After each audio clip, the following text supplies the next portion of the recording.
Hey. Kill it, yeah. Oh, man.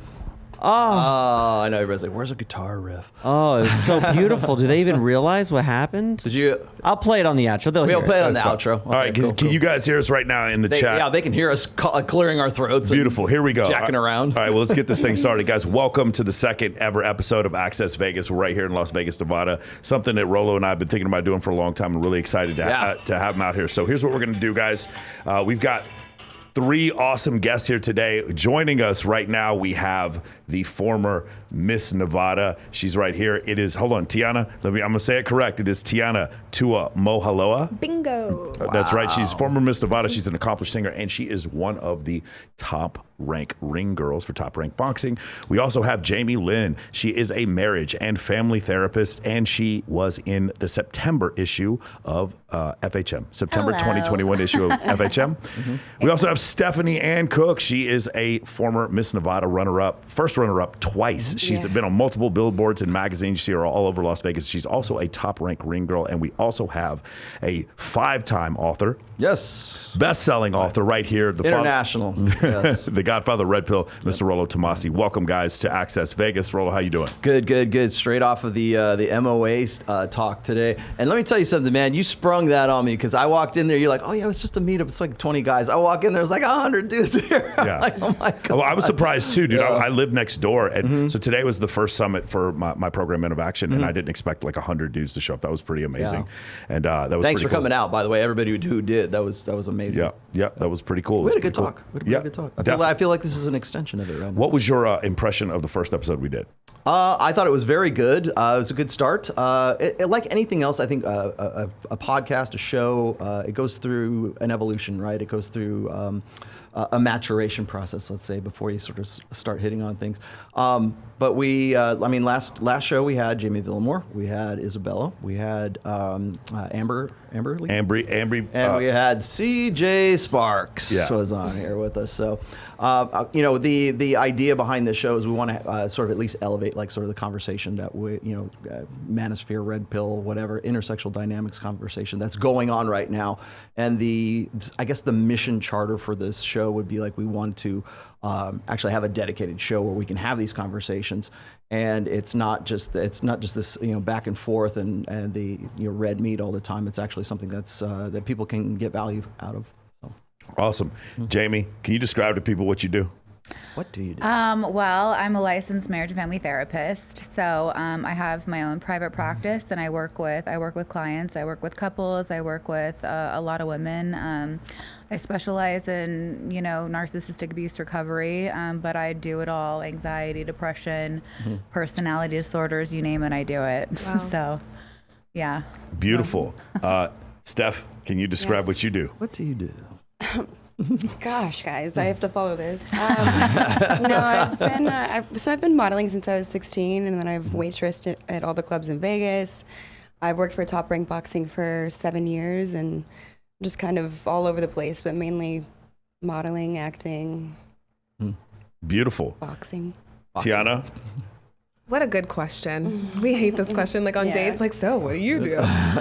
You hate this question. Do you realize what it's like for me? What do you say? I still haven't figured it out. I have a podcast and I work at a fund and Someone asked me yesterday, so what's new? What are you up to? I'm like, okay, well. Yes, probably along the same lines as Steph. Been modeling for 10 plus years professionally. I'm trying to transition from modeling to more personality, TV, film work. So that's kind of where I'm at now. I hate to with say all model. of my experiences. I hate to say model. Why is that? I don't. Why do you hate to say it? Do you feel like it's a cringe term? Yeah, the perception of it has like changed over the past couple of years, and now everybody's a model. Everyone is, yeah. So I don't really Everyone's like to a rapper say that. too, by the way. Yeah. And I mean, I'm at the point where I'm still trying to figure out what I actually fully want to like pursue. And that's okay. There's no age limit on what, like, you have to decide what you are, but still figuring it out. But the goal is just to make money and be happy. Live. be happy, yeah. Caesar in the live chat, yes, this is truly live. We actually are. Yes, we are live. For real. Yeah, that's absolutely fantastic. So, Not a what premiere. were some of the things that we wanted to talk about? I was curious to sort of dig into Tiana's pageant history here Okay. because as a lot of people already, now some people know this about me, but my daughter was a pageant girl, Right. and so I'm very familiar with the pageant system. And I think it's interesting, like what you were saying here before is like to say that you are a model is it's almost like it's like standard, Cool. what you're saying. Everybody is. And so I think that that there is and particularly for women, I think there is not so much a stigma, but like this expectation. I think that that's what you're going to be doing, or that's especially in the Instagram age right now. So it's no longer. Instagram is not, unless you look at my Instagram, but it's no longer for like cute dog pictures and stuff. It's like food. as my good friend Jason Hartman has described it, Instagram has become a funnel marketing system for women. And so it's you're curating your look and you're curating your brand, your personal brand that's on there all the time. And I know that kind of dovetails into the whole pageant thing, because I think that too many people think that the pageant systems, like when I think of pageants, or when people say, oh, it's Miss America, right? It's always some ditzy girl on there trying to answer some question about like, should we have What's the world capital peace? of Nevada? Yes, No. exactly. And What's Carson the capital Daly. of Yeah. Nevada? Did you look that Carson up? Daly. Huh? Did you look that I up? remember when it happened. I remember when, like, I love Nia Sanchez, but I remember when it happened. She didn't know the capital of Nevada. Her first runner-up. Yeah. Thanks, T. No, but so I think that I mean, statistically speaking, and just like the things that trending things that happen right now, more women are getting into college. College enrollment for women is last I checked, it was like 60 or 65% women. And by You the said way, the graduation rate was 68%. So it goes up yeah, because you got to men are remember, dropping out. enrollment is not Men are dropping out? Yes, Yeah. enrollment is not graduation. So No. I had to really kind of like make a distinction between those two. But I know that you are very well educated. So is that something that's like sort of a disadvantage to you? Do you think that an education is a disadvantage for women in the sexual marketplace right now? Oh, not at all. Nope, not at all. I think it gives you leverage and it decreases your dependency. So it actually increases your ability to pick. So I mean, as far as your selection is concerned, but like as far as like the guys, or like, because one of the most here, maybe this is a really good question for all of you here. One of the most common questions that I'm given by women, particularly amongst your demographic, is I'm 33 years old, I'm 40 years old, I'm whatever years old, and I can't find a man. Where do I find a good dude? I did everything I was supposed to do. I went to college. I got a career. I'm in modeling. I'm making money right now, and I can't find a guy who is my equal. And the equal being like he's got to be as educated. He's got to make well, statistically more money than I do. And are you finding that's like that's why I asked? Is it a limitation? Like education and having followed that path. I think they measure it wrong. I think a lot of women measure it wrong, and a lot of men measure it wrong because it's not about equality actually. And I know that might sound unpopular, but it's really not. What you really want to check for is balance. Because look, if I have a situation like this, right? If I have a woman that makes, let's say she's a breadwinner and she makes 80 grand. Okay, and then I got a dude and they're in a relationship and he makes 30 and they want to go 50-50 on the bills, like that's not going to be equal. It won't be equal. That 50-50 split, that's going to be coming more out of his pocket, that's going to hit him harder. That's not equal. What you want to look for is balance. And look, there's different ways to add value to a relationship that work within that relationship. And that's really what you kind of want to look for. It's not a 50-50 split. Yeah. Would you guys I would agree. align with that? I would align with that. And I think I was talking about that yesterday with you, Michael. I forgot what we were specifically talking about, but she's so much more eloquent in how she explains it. You're so sweet. No, you are. Like, because we only know the experience. You have like the words to put to the experience. Yeah, I would sound silly. It's definitely, I think, more of, like, for me, it's made it easier to date when I understand that's, the role. Yeah. Well, the value. You have value. Yeah, Yes. the value of, each individual and what they bring to the table. And every situation is different. So, yeah, I agree with that. Because of one of the, I guess, the popular schools of thought here is that when women get into this sort of career path, and I just had this conversation. Well, not this conversation, but I had this sort of back and forth with Jedediah Bila recently. And Jedediah, Wow. yes, I know. It's a great name. love isn't it? Yeah. She used to be on The View, so you know, she's now at Valuetainment. But we have let's say we have a correspondence right now. Okay. And one of the things she was talking about is that, you know, we kind of devalue motherhood, and we kind of devalue. We have been really, I would argue, since really the sexual revolution, since 1965-ish, around there. But it's sort of, you know, coming to a head right now. And so it's almost like to be a mother, to be a wife, to follow that path rather than the path that I think all of you have already followed here, is in some way less desirable, less attractive, a life path for women. And I don't know if any of you have children. I don't think any of you have children. As far as I have a from dogger. Your Instagram, yeah. What'd you say? I said I have a dogger. Dogger. Get it? Right. 2 dogs. Yeah. Well, I mean, so That counts. So there's this. That does count. So there's this. I don't want to say stigma, but there's this this expectation, I think, of you know, if you are a mother, if you are following that path, then you in some way have like not lived up to your potential. And so what Jedediah was saying is like we shouldn't demonize, you know, women for choosing that path, but yet here she is at, you know, 40 some odd years old, and she's actually the product of that path. She, you know, graduated from Ivy League schools. She was in broadcast communication for a while. She was on The View for a while. Got married at I believe 39 years old and had her first child at 40. And it's like, well, you have done both of those. So, and I'm not saying that, I'm not you know, trying to say, oh, you're a hypocrite. Maybe it's just like where you're at right now in your life. But I think it's interesting that we want to have the conversation between sort of we're demonizing this, but why are we also glorifying the other? But you know what's so interesting with that in pageants? The USA system, the Miss Universe organization just opened up their rules to allowing married women, pregnant women, having been married before, so divorced women. And we're getting some pushback.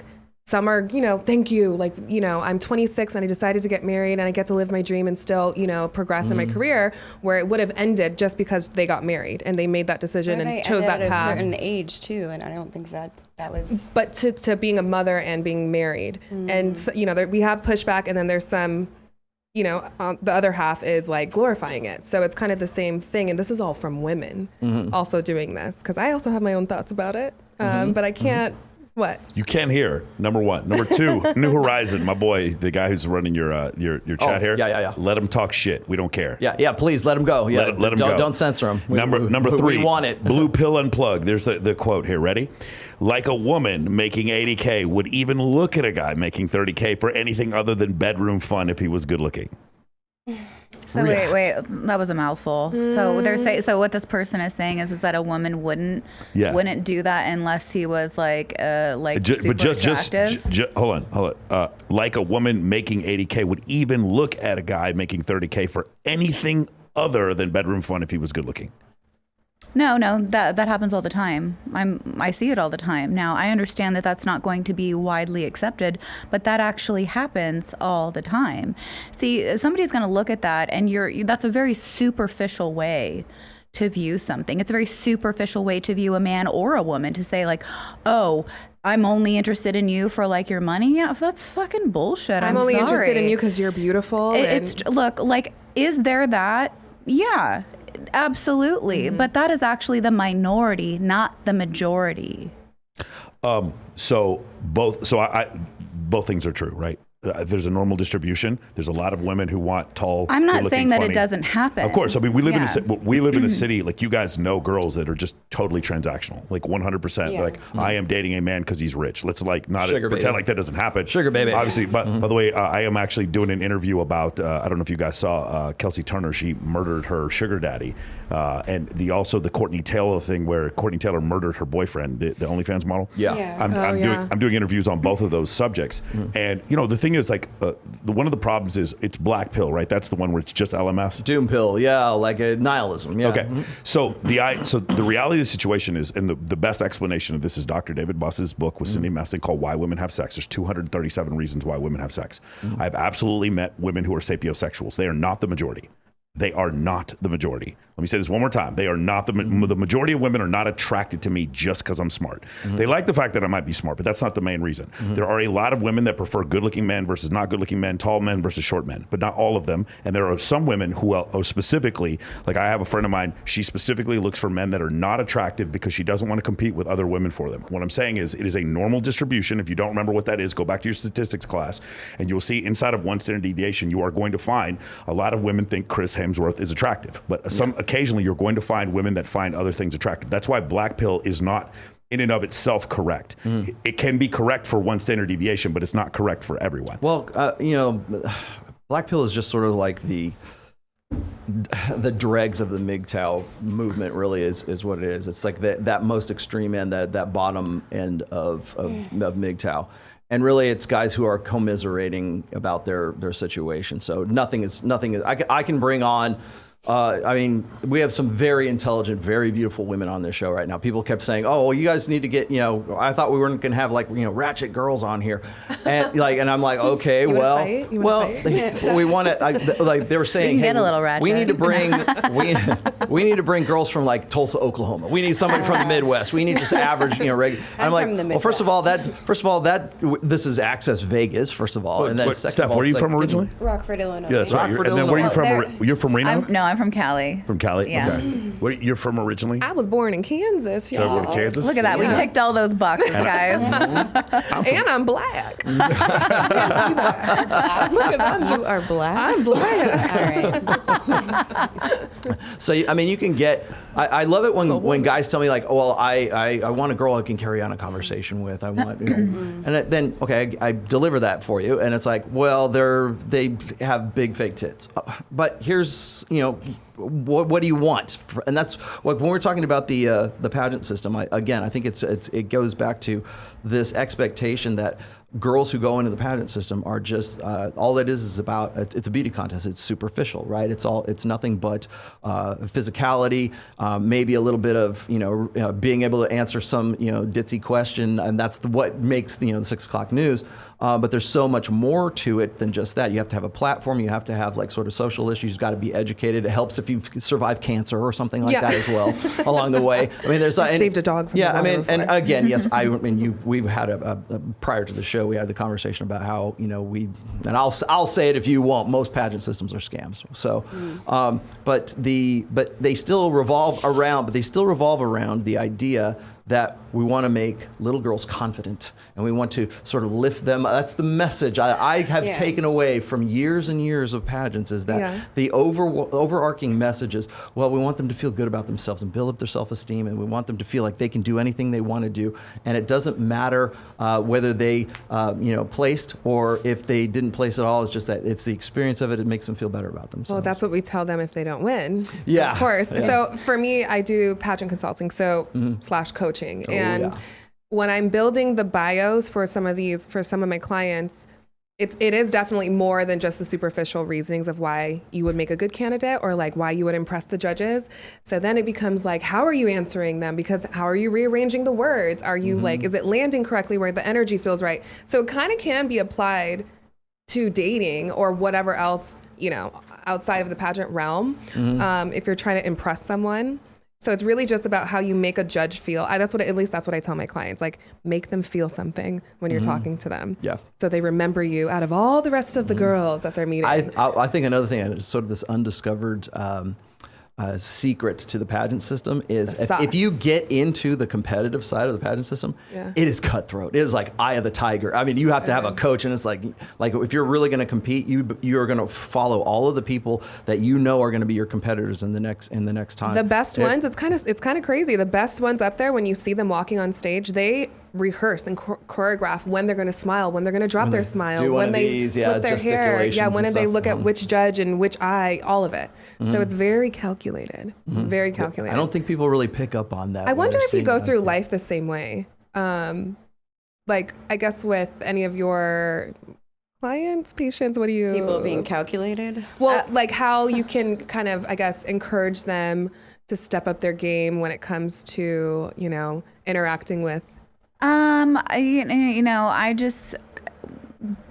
Yeah, a little bit, right? Because there's like coaching involved with what I do, absolutely. So you're kind of like looking at things like what works, what doesn't work, and then you want to make like shifts. What I do is a bit more, it's more of like mind and, you know, changing thought patterns and you know, behaviors and there's, there's, you know, more, There's more. There's that aspect I just didn't of know it. if you had that aspect in it. Yeah, well, you know, you look at things objectively, right? And you can, I can feel a person's energy when they walk in the room. So I'm sure that you can as well. So that resonates with me when you said that.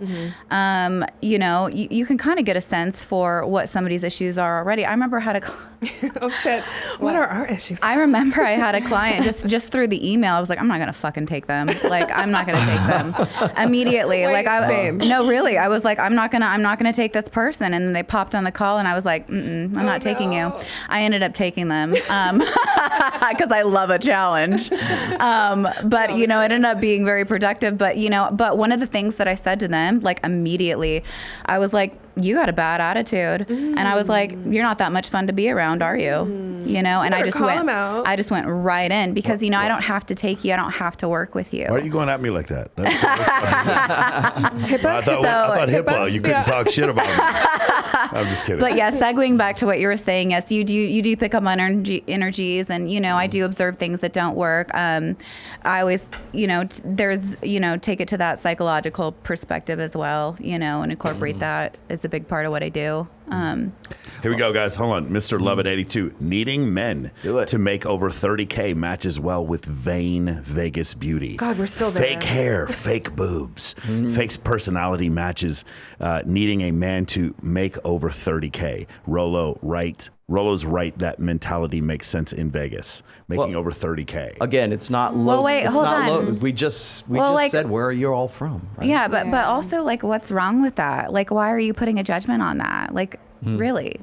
Like, why is that a bad thing? Well, because when you can't compete, you hate, right? You try to. Well, exactly, and that's the point things. I think that's important to make is Don't that the person's that there's no shame in making over 30K, and there's no shame in making 30K or below. What do you guys know? What the average income is for the average American? Is it like 40? I don't even know. I believe it's 46 or 46, okay. or 47 somewhere. Yeah. Look at me with the stats. For couples, it was like. For couples, it's like 56,000. I've done this before on Fresh and Fit. I do it on my own show. We have that sort of this female delusion calculator. We had CJ Sparks. We had CJ Sparks in here talking about how she needed a man, and if you didn't make $5 million, don't even. Oh my God. Don't even give me the call, kind of thing. And well, I wish I would have brought this up then. But like when you bring up, whenever I hear women say, "Oh, that's superficial," that's. I mean, guys, right here, there's the guys in the chat are saying, "Well, it's superficial, it's fake, it's not for real." What is real? What is like who? Look, I will what's tell the you definition of what's genuine? I will tell authentic? you how to view it. I will tell you how to view it. When somebody's really fucking interested in you, it really doesn't matter. Okay, it only matters when there's a lack of interest. So the guy who's making your sandwich at Subway, as long as he's interesting, you're good with it. Look, like let me add this as well, okay? Because I have to add a caveat to this. Now, I'm going to say attraction. I'm going to use that word and that word specifically. And attraction is not connected to how somebody physically looks. Okay. Now, it's a big part of it. I'm not going to say that that's not important. Everybody wants to date a hot guy, hot girl. You want to be sexually attracted to your partner. Nothing wrong with that. Go ahead. However, that's not the only thing that matters. Now, let's say you typically date somebody that's, that is works out, fit, like whatever, right? And then you meet somebody, and let's say they have more of like a dad bod, but you're attracted to them. You're sexually attracted to them, but it's out of what you would typically, date or sleep with. That matters, and you're likely to veer or make the exception because the attraction's there. This does happen. However, okay, when you tend to see people only going for like, I'm only going to date somebody that has this, I'm only going to date somebody that has this, that is because there's a lack of interest. That's because you're not really that into that person. When you're really into somebody, it's not that all those things go out the window and that you want somebody to be careless or you want somebody that doesn't manage their money well, but you're more likely to make those exceptions for somebody that you really, really like. You're more likely to work with them. So you think it's all about the emotional investment there? No, I don't think it's all about, well, I think it's about a connection, and that I can was be gonna say that can be a connection. lot of things. A connection is instant.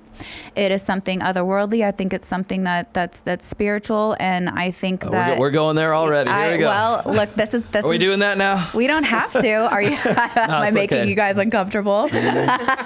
Keep going. I like to do Keep that. going. Keep it up. No, but my question is like, and like men. He's like, and- you're getting way off track. Men, Reeling you back in. Men and women will do exactly the same thing. They'll say like, well, that's superficial. Like, oh, they're fakes, and so therefore I wouldn't want to have anything. It's like sour grapes, right? It's like I wouldn't want to have anything to do with them. I have more respect for myself than to approach a woman like a girl like that, or she only does that because she's damaged, or she has daddy issues, or there's something else that's wrong with her. So it's very easy to sort of nitpick and find things, you know, that prevent you from that.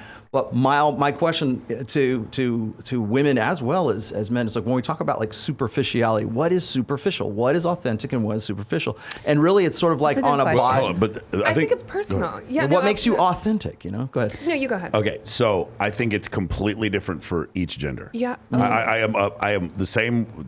Again, we are equal, but we are different. Neurologically and biologically, we are different. For the simple fact, to start with, I have 17 times as much testosterone as you do. That here we go. Starting from that, we're different. We already know. Right. Is that a 500 or Here we something? go. Rational male, available on Amazon. Test. Not me My specifically. test is at 500. Not me bro. specifically, but if my test is at 500, I'd be in deep shit. All right, so here's the thing. do.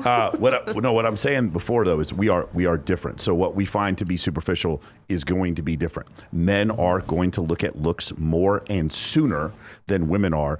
Some women, you've met women before that are just into looks. I know some girls that basically 6'5", tattoos, fucking tattoo sleeve and six-pack abs. They'll go home with any dude I've seen. And I know some girls that are not like that at all. They actually are interested in a connection. One thing that really does bother me though is the dad bod myth. I believe that women are attracted to men because they have athletic physiques. If there's a dad bod, the dad bod builds comfort. It does not build attraction. I do not believe the dad bod builds I do not, and I will. We can argue about this all you want. I do not believe women are attracted to a dad bod. What I think is women see an attractive man with a dad bod and they're like, this is a guy who will stay at home and help me with the kids. That's what he looks like. He looks like a dude who will take out the trash. His looks are congruent. And with here's the what your reason. expectations Let's not. And this I'm not. Let's bring science into this. What happens tell me when your wife was pregnant. Tell me if this happened to you. What happens to men when women get pregnant? Does anybody know from a scientific standpoint? They get fat. They get fat. Well, why? Their body starts Well, to. doesn't their estrogen like increase? Correct. Their right? estrogen levels go up and their prolactin levels go up. Men start I don't know where I'm pulling out these random facts. Where did that come from? Men start Your education. men start putting on more body fat because the evolutionary explanations of theory is that there's going to be a lot of sleepless nights with the new baby, Right. And so they have to put on Store more calories. more body fat. Women who, again, there's a different. We've talked about this before. Men need attraction to have sex. Women need attraction and comfort to have sex. Men do not need comfort. When a woman sees a man who has a dad bod, she is recognizing, especially when it's like. The dad bod is like a movie star because he already has the attraction. He's famous. Can I clarify something just briefly here? Because I think and I put this is in, I believe it's in my second book. There's a difference between arousal and attraction. Okay. So when we say, what are you attracted Well, to see, in a that's guy, what I was saying right? earlier. If I ask, if like they constantly do this, and I know, and God bless you, I love you, Fresh, but the first question out of on Fresh and Fit is always, what do you look for in a guy?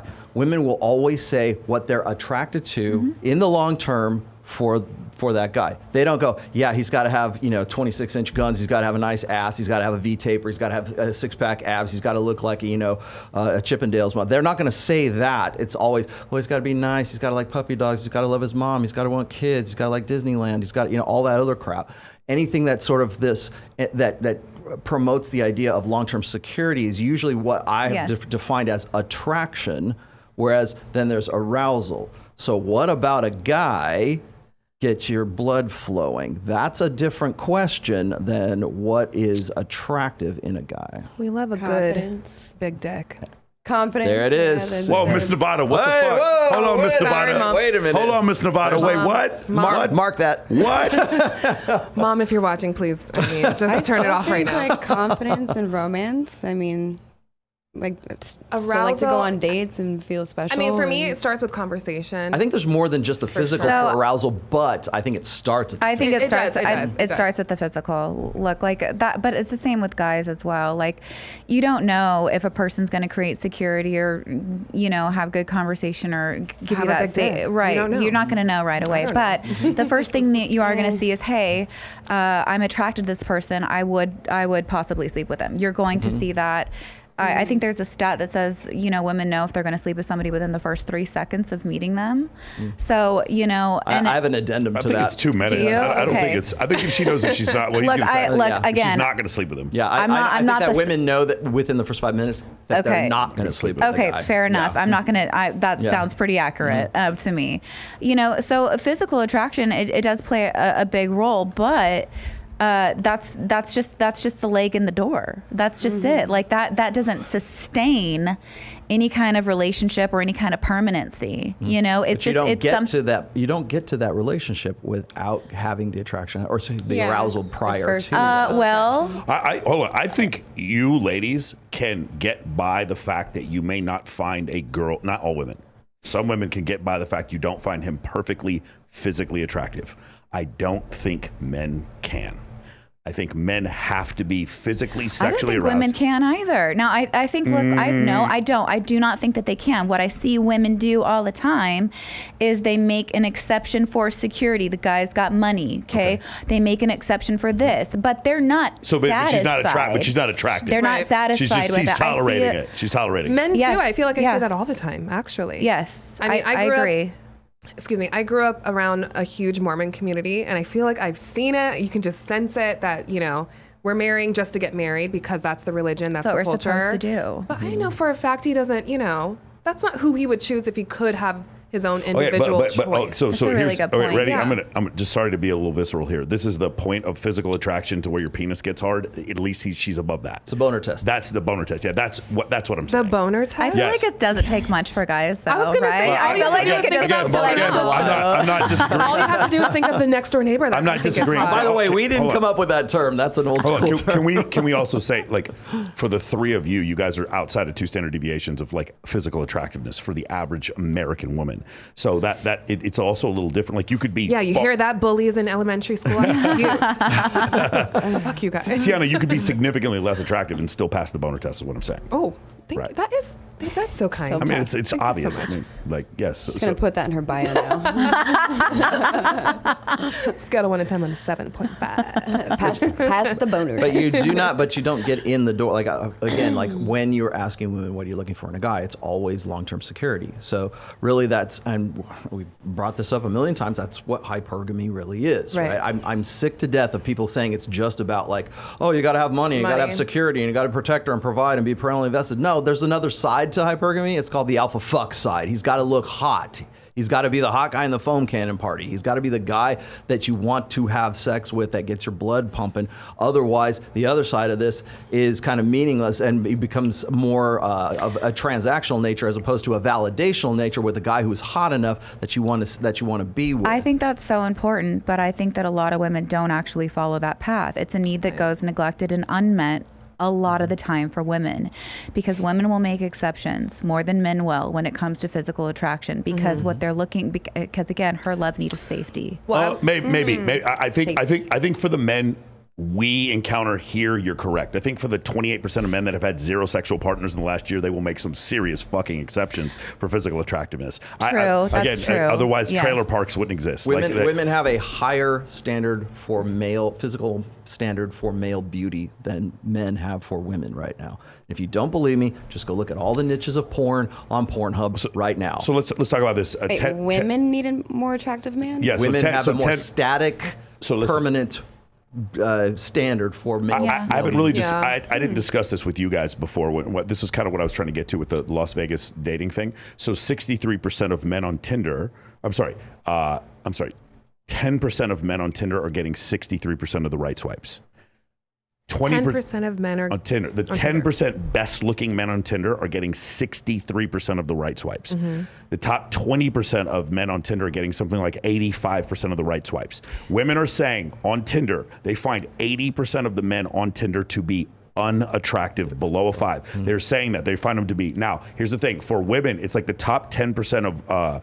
It's like the top 4.5%. 43% of women are getting 63% of the right swipe. So it was like men's standard for what a woman is attractive, meaning past the boner test. There's a lot more women that fit in that category. Yeah, for women, physical absolutely. attractiveness for men, it's very narrow. Now, let's go back to the dad bod That's thing. Tinder. You're clearly on there for. Well, no, this Hinge, is Bumble, about- OkCupid. It's all Okay, But I'm cute. just Right. saying, But it's all the like, same. I'm not It- going it- on there to like find out this guy's personality. Clearly, you're gonna see you're seeing their face first. Guys, And if you with have a choice. I'm with you. But my point is, they're still saying 80% of the men on there are unattractive, right? That's so all the thing. good-looking guys are getting all the swipes. Yeah, I mean, But there's few good-looking guys. Is the point I'm trying to say. Whereas with women, that same number is 40% of women. You see what I'm saying? I can use.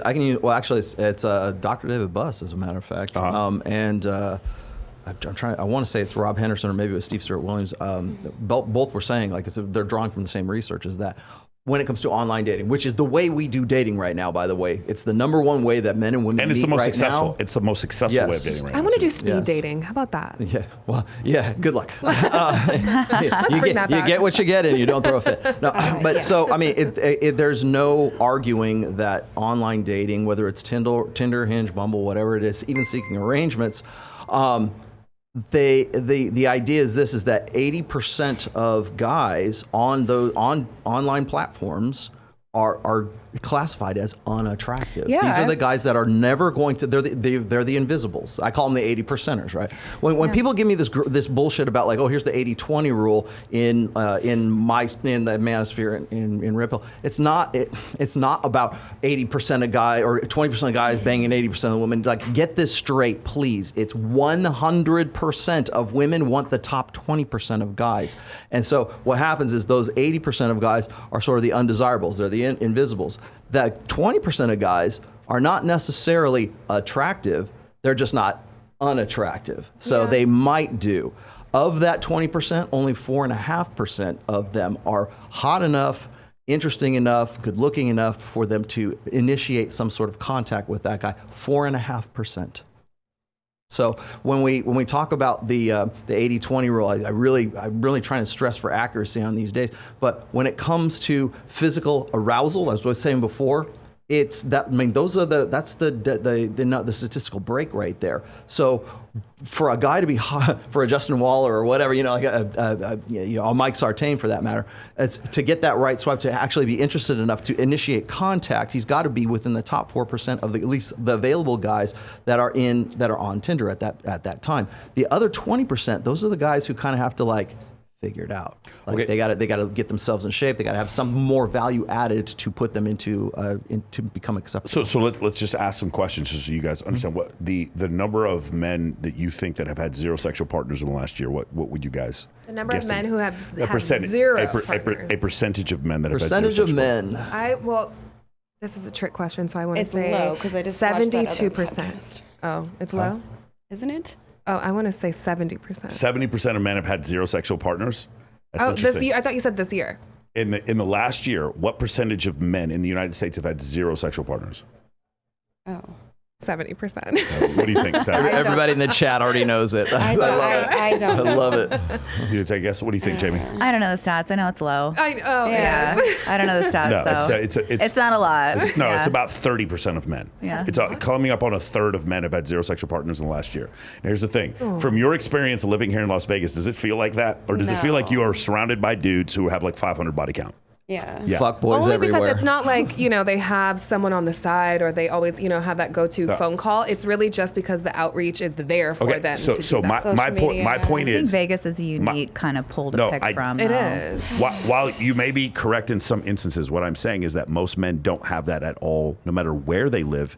And the real reason is a lot of you don't notice them. A lot of you, when I say what percentage of men have had zero sexual partners the last year, you didn't notice the cashier at Walmart, and you didn't notice the guy who gave you your food at Raising Cane's in the drive-thru. You didn't, in your mind, he doesn't even count. So that's why you were just like, well, it must be a low They're number. invisible. No. But what you're used to is the host who walked you into Zook, right? What you're used to is the incredibly good-looking dude who's the bartender? I don't know. I would have noticed those people if I was attracted to them. I would have noticed them if I had been attracted to them physically. Now, if I'm not physically attracted to them, no, I'm not going to notice them. And it's the same for a girl. Yes, agreed. Same thing. I'm curious, what do you guys think the average height of an American man is? 5'8". 5'8", what do you think? Close. I've dated them. 5'9". 5'9", what do you think it is? I think it's 5'9", right? 5'9". It is 5'9". It's interesting because Jamie Villamore came on here and said 6'2". Now, That's pretty funny. Now, what is In her what is world. the number one height setting filter on dating apps right now? 6'7". Yes. Exactly. So it actually Tall. drops off past 6'6". So it goes. It's really funny. So it'll be once you get above 6'2", it goes up. That's 6'2", 6'3" is the peak, and then it goes down at 6'4", down at 6'5", and down at 6'6", and then it goes down the other way when you get to 6 feet tall. When you get to 5'11", it just plummets from 6 feet to 5'11". Women just do not select for 5'11". Now, you don't have this problem in Europe where they do it in centimeters. This is just. I'm already having an issue with the percentages you guys are doing. Like I can't do conversion. centimeters. What percent? Okay, ready? I don't know this What Math percent, is metric hard. system. I don't know. what percentage of men do you think are over 6 feet tall? Well, 10%? No? 20? 17. What do you think? I don't know the percents. I know it's low. It's 14%. Yeah. It's about 14.5%. What apps are allowing you to choose? Height? I think Yeah. they all. There's some dating I think apps they all that do. allow you to- Yeah. Yeah. I Right. heard that you have to pay a premium to choose, like make it very specific. Oh yeah.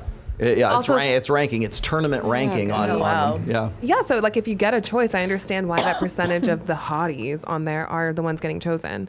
But I don't usually think just in want person anybody shorter if than me. That's it. Yeah, mean, I would notice that's someone generally in what the correct Yeah. the most common answer is. I just don't want someone shorter than me. That's what women say. I'm not yeah. saying it could not happen. Yeah. though. I mean, how tall are you? So I'm 5'3". Would you consider a man who's 5'11" short? I wouldn't say that they're short. No, I wouldn't say that they're short. Would it be my preference? Like, well, that's a different thing. Look, I was gonna say a lot of my girlfriends who are, because I'm 5'7", so a lot of my girlfriends who are like 5 feet to 5'4", I'm like, oh my god, I have a friend for you, but he's like, how tall are they? They're like 5'10". No, that's too short for me. But I'm like, if you wear your highest heels, you will still be shorter. Like that's kind of going, like that's, this is kind of one of those things where it's like you can, like I've always preferred dating very tall men. Okay, that's always been like a thing that I've had personally. But I have dated outside of that because I have been attracted to them. Just genuinely attracted to them. Tall And they personality. Yeah. I've met many of those. I got And you gave me a germ of an idea here because Okay. like I height is like one of the things that everybody fixates on Yes, right now. yeah. Because that's usually, I mean, from an evolutionary perspective, that's universally what women select for is a guy that is taller than them, bigger, stronger, whatever. But the height is always one of the unifying factors when it comes to attraction or arousal, for that matter. Now, let me ask you this: you just said, hey, you're 5'3", and you would not consider a guy who's 5'11", maybe not. No, I consider, would. What but- I'm saying is that I would actually. Oh, you would. Okay. Yeah. So, but what I tell guys is this: like that, we just said it. The average height of the American male is 5'9" right now. Tom Cruise is like what, 5'7", 5'9", something like so. that. Still, Yeah. 5'9", found a way around it, found an end run around that height thing.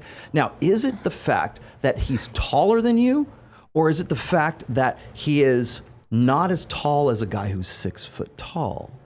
So is it like, oh, I want to look up to him because he's taller than me, it makes me feel safe, or is the non-attraction or like the hesitation anyways? Is it because he standing amongst other guys who are taller than him, you're gonna go, damn, I could have got a guy who's 6 foot tall.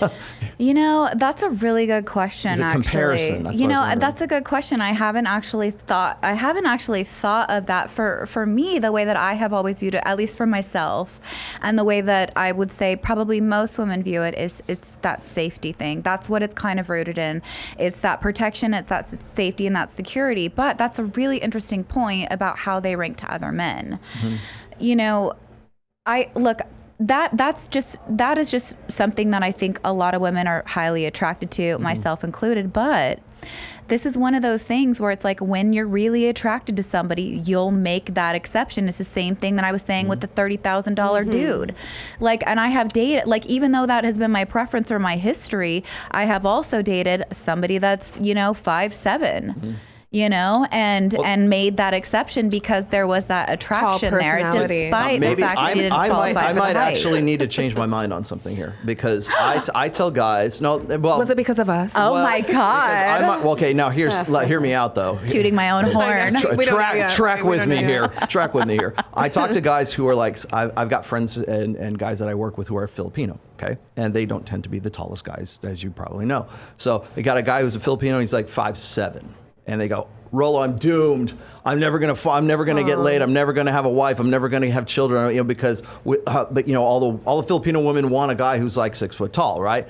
And so my advice has always been, look for a woman who's 5'6". Look for a woman who is 5'4". Look for the woman that you are, you're a few, like you were saying before, even in heels, you're still, 2 inches tall or whatever.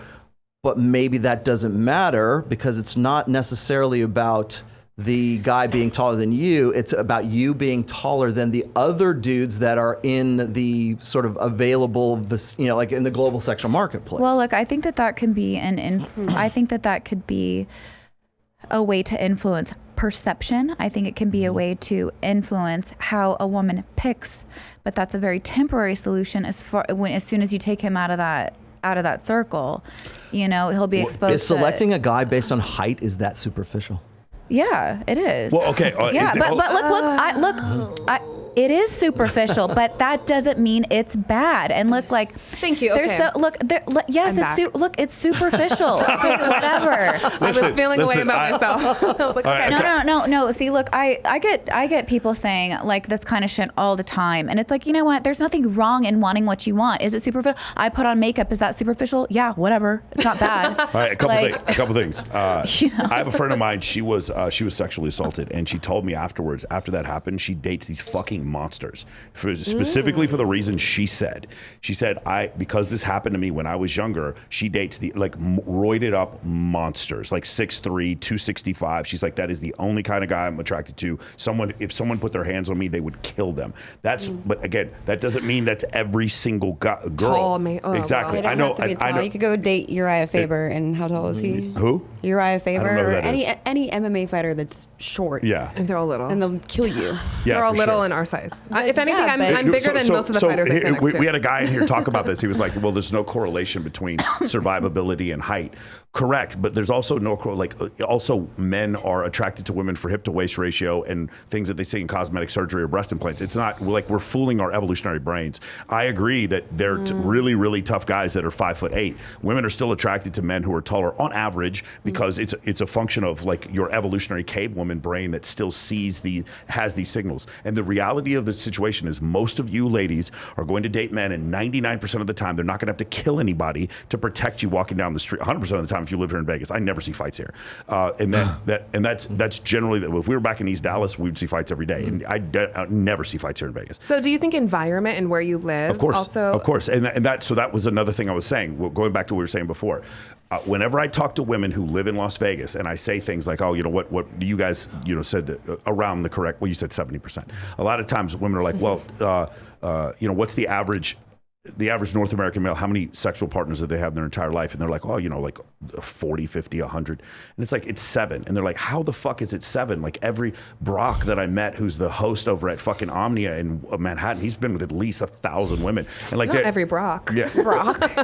whatever, Caden or whatever guy that you guys are talking to. So unique. And the thing is my point is like a lot of times you just don't notice these average men. And she's brought up an example even before I even had to say it. She was like, yeah, because I'm not attracted to them. I don't see them because I'm not attracted to them. And so that actually makes sense. So the problem is, and we haven't gotten to this point yet, but the problem is there's these big group of men that just like are being ignored by pretty women. Do you guys understand? Yeah, but it's the same. It's the same for women. The thing is, it's not. Yes, it is. It's not because because if it was the same for women, then the number of women that have had zero sexual partners in the last year would not be 12% to the 30% of men. Men are attracted to, women are way more selective, okay? Of course. And what actually makes them attractive, okay? So there's a smaller pool for them to pick from, whereas guys, they'll get hard over anything, So like they're like a larger pool for them to pick from, okay? So it's not a balanced it's not a balanced, it's just not balanced, you know? So of course you're going to see that difference in influx. Of course it's going to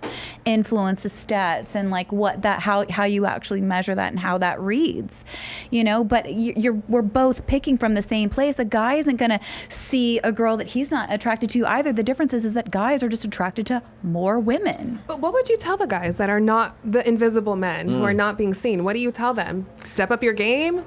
What do you do? It's incredible that you finally got to the point. There we go. You basically just like, there we are. You unlocked the question to like $1 billion industry. Achievement unlocked. Yes. So what's the answer? So he'll give his answer. I'll give mine. So he wrote a book.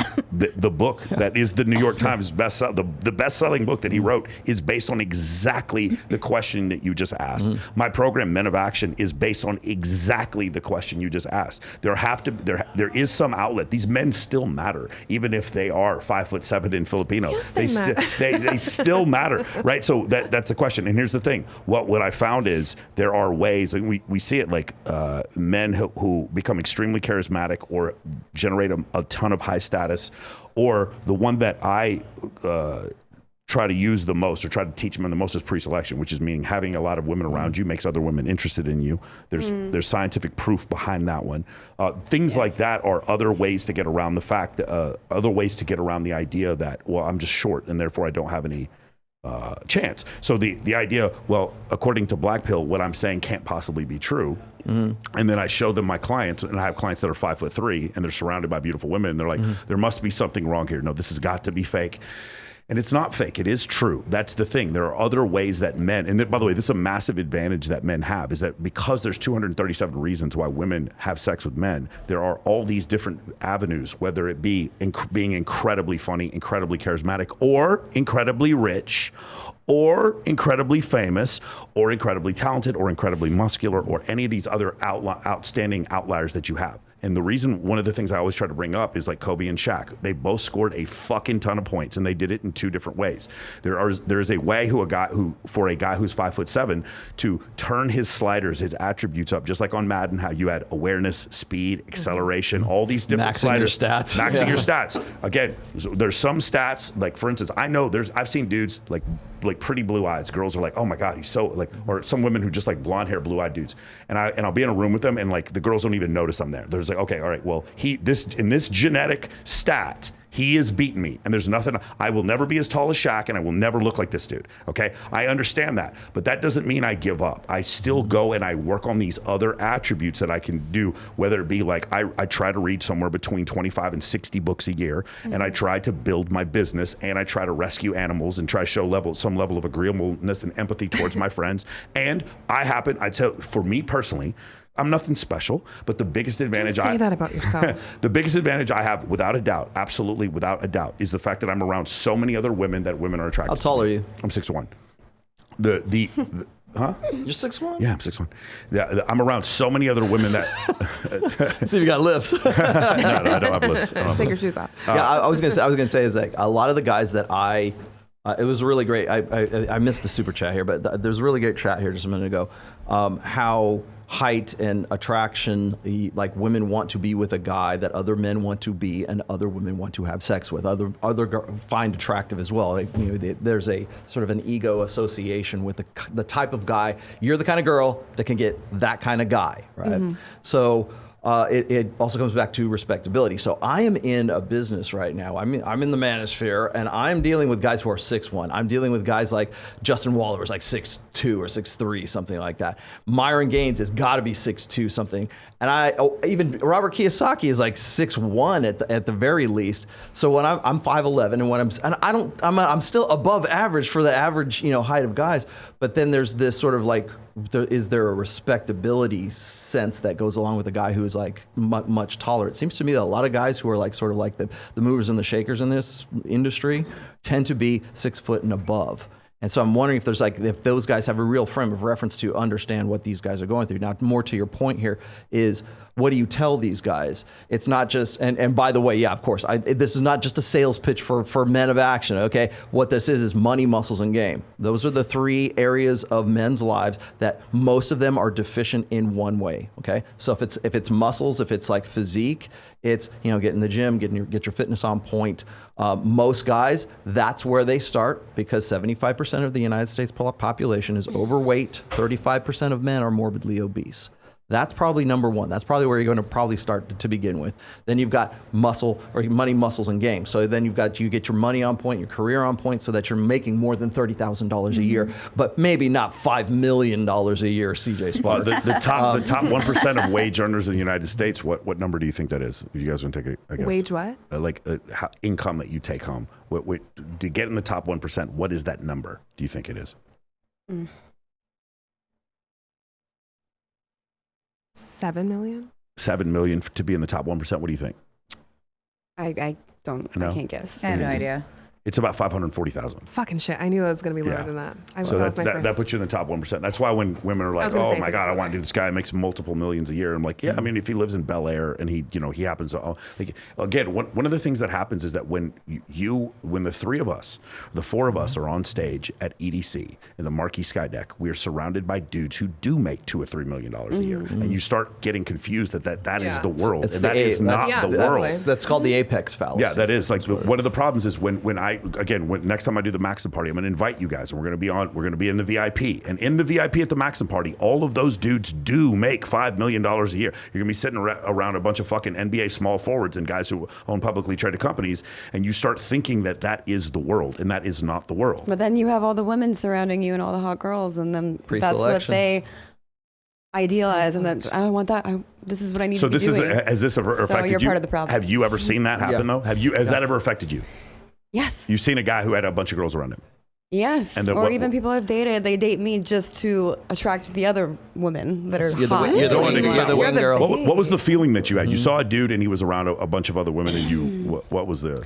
I mean, it kind of just sometimes messes with you. I catch myself when that happens. Yeah. You go to those events or whatever, and you see all the good-looking men that have the money and the hot girls around them, and you're like, you think about it, but I mean, I'm not one to fall for that. But I'm just saying it can mess with, Of course, certain people that aren't experienced. And Yeah. If anything, that's like what I'm not attracted to. I Yeah, might be in a yeah. minority, maybe because we're from here, that I know the guys who are around a lot of women are the ones I'm just not going to be interested in. It's like, yeah. I need all the attention, I guess. Yeah, or, we are trash. You are a pageant I girl. mean, we are. Big fucking red flag. You are a on my back. pageant girl. No, Let's tell me just that. be I'm a honest. brat. Full disclosure. I'm a brat.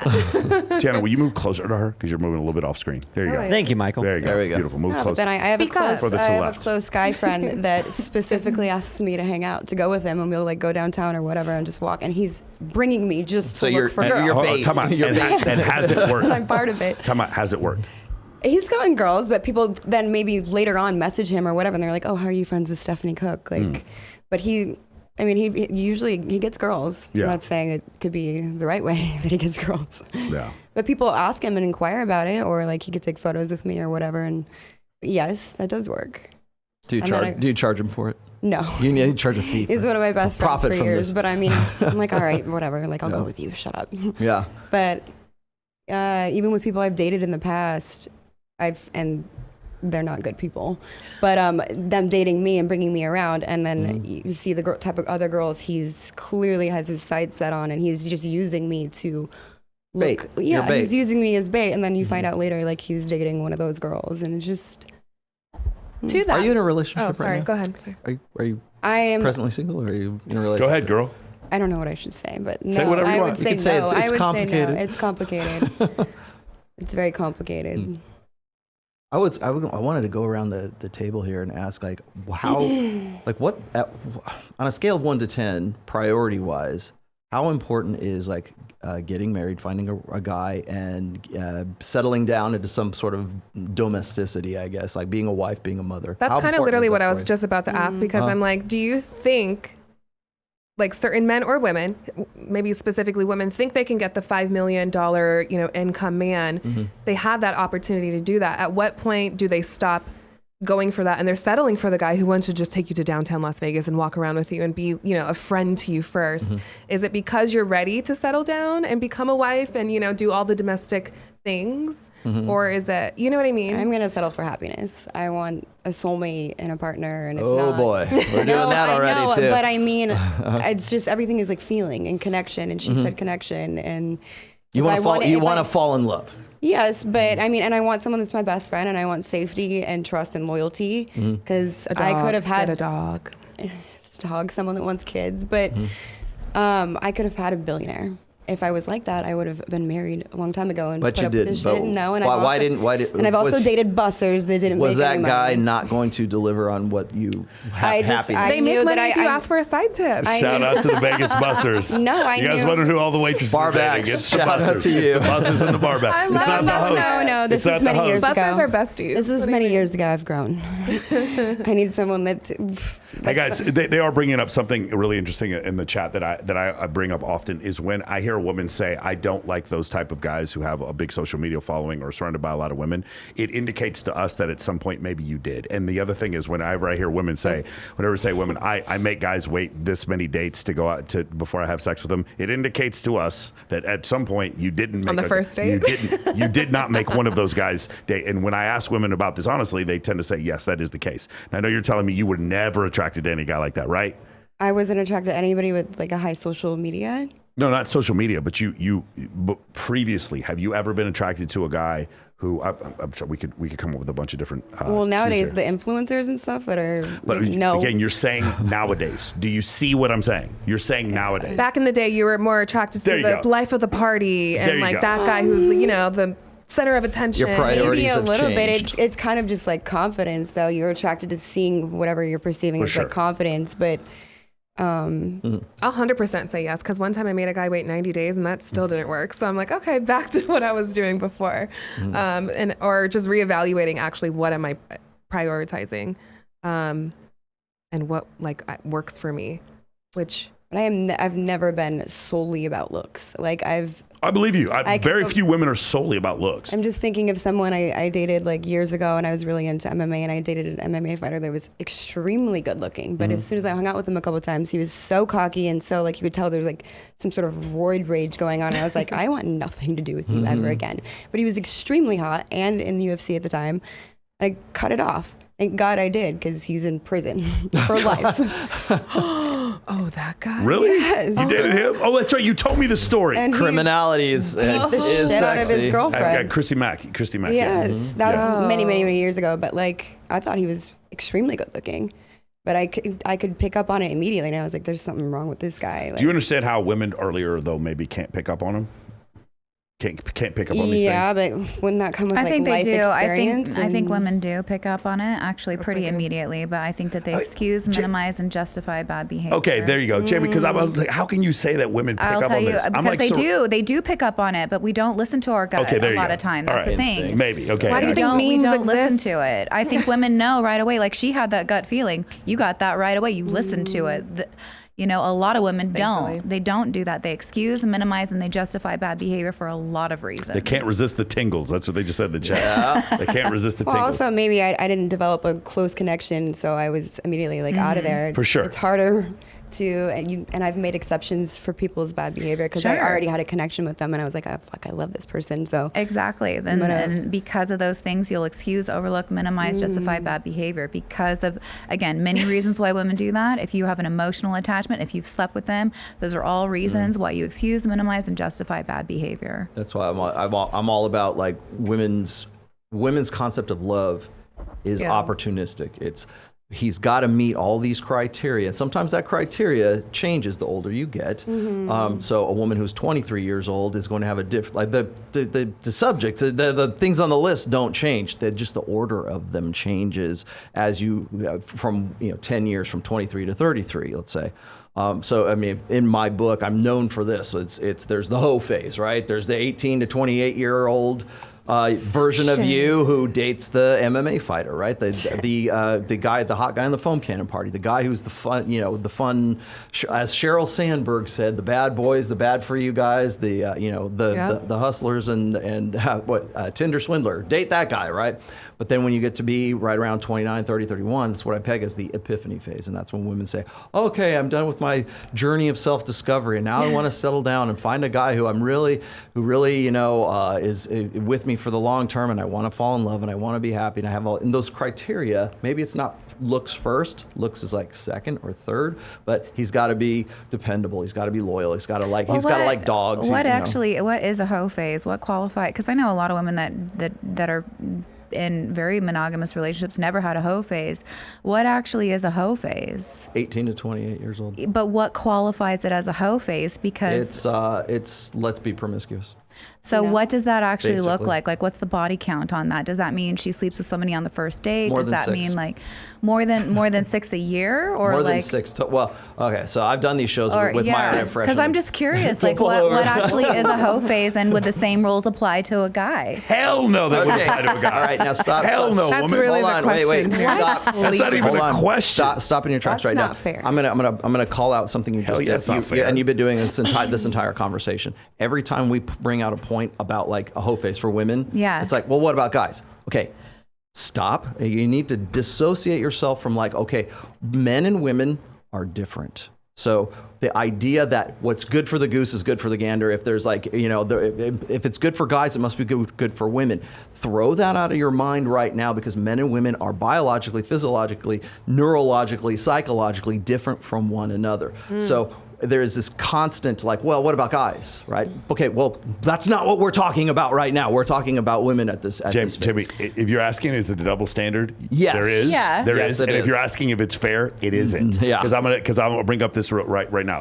I'll ask the question first, and then I'll bring up my. Well, I my just really example. wanted to get back. So okay, we'll focus on just the girls. Got it. Hold on. We can talk about hold on, that, time but I'm out. just saying Do there needs you to be a care how separation. many guys? 'Cause this is a question we're gonna ask for. Do you care how many girls a guy has slept with when you date them? I used to when I was young. Tiana said yes. I mean, if they come out and say the number Jamie, I know 98. you, and I know the answer to this. Do you really care how many girls a guy has slept with? I mean, yeah. Really? Yeah. So what's the number that's too high? Yeah, I've never really thought about it, but like Then if you I don't really care. no, look, like I haven't thought about it, but look, just because I haven't thought about it doesn't mean it doesn't matter, okay? Like it matters. Like I'm answering your question honestly. If I didn't give a fuck, I would tell you. Okay? So, yes, does it matter? Yeah, is it super important to me? No, it's not super important to me, but like do I want somebody to like have multiple sexual partners? Do I want to be at a party and know that he's fucked you, and you, Oh, and you? my God. No, I don't want to deal with that. You know, You hear the like, noise? Like, oh. I don't want to deal It's with that. important to me Cool. because if I am going to So- settle down with someone, I don't want to, for the rest of my life, have to go out into the world and know you because I met you when you were around 30 other women. I kind of can foreshadow what may or may not happen.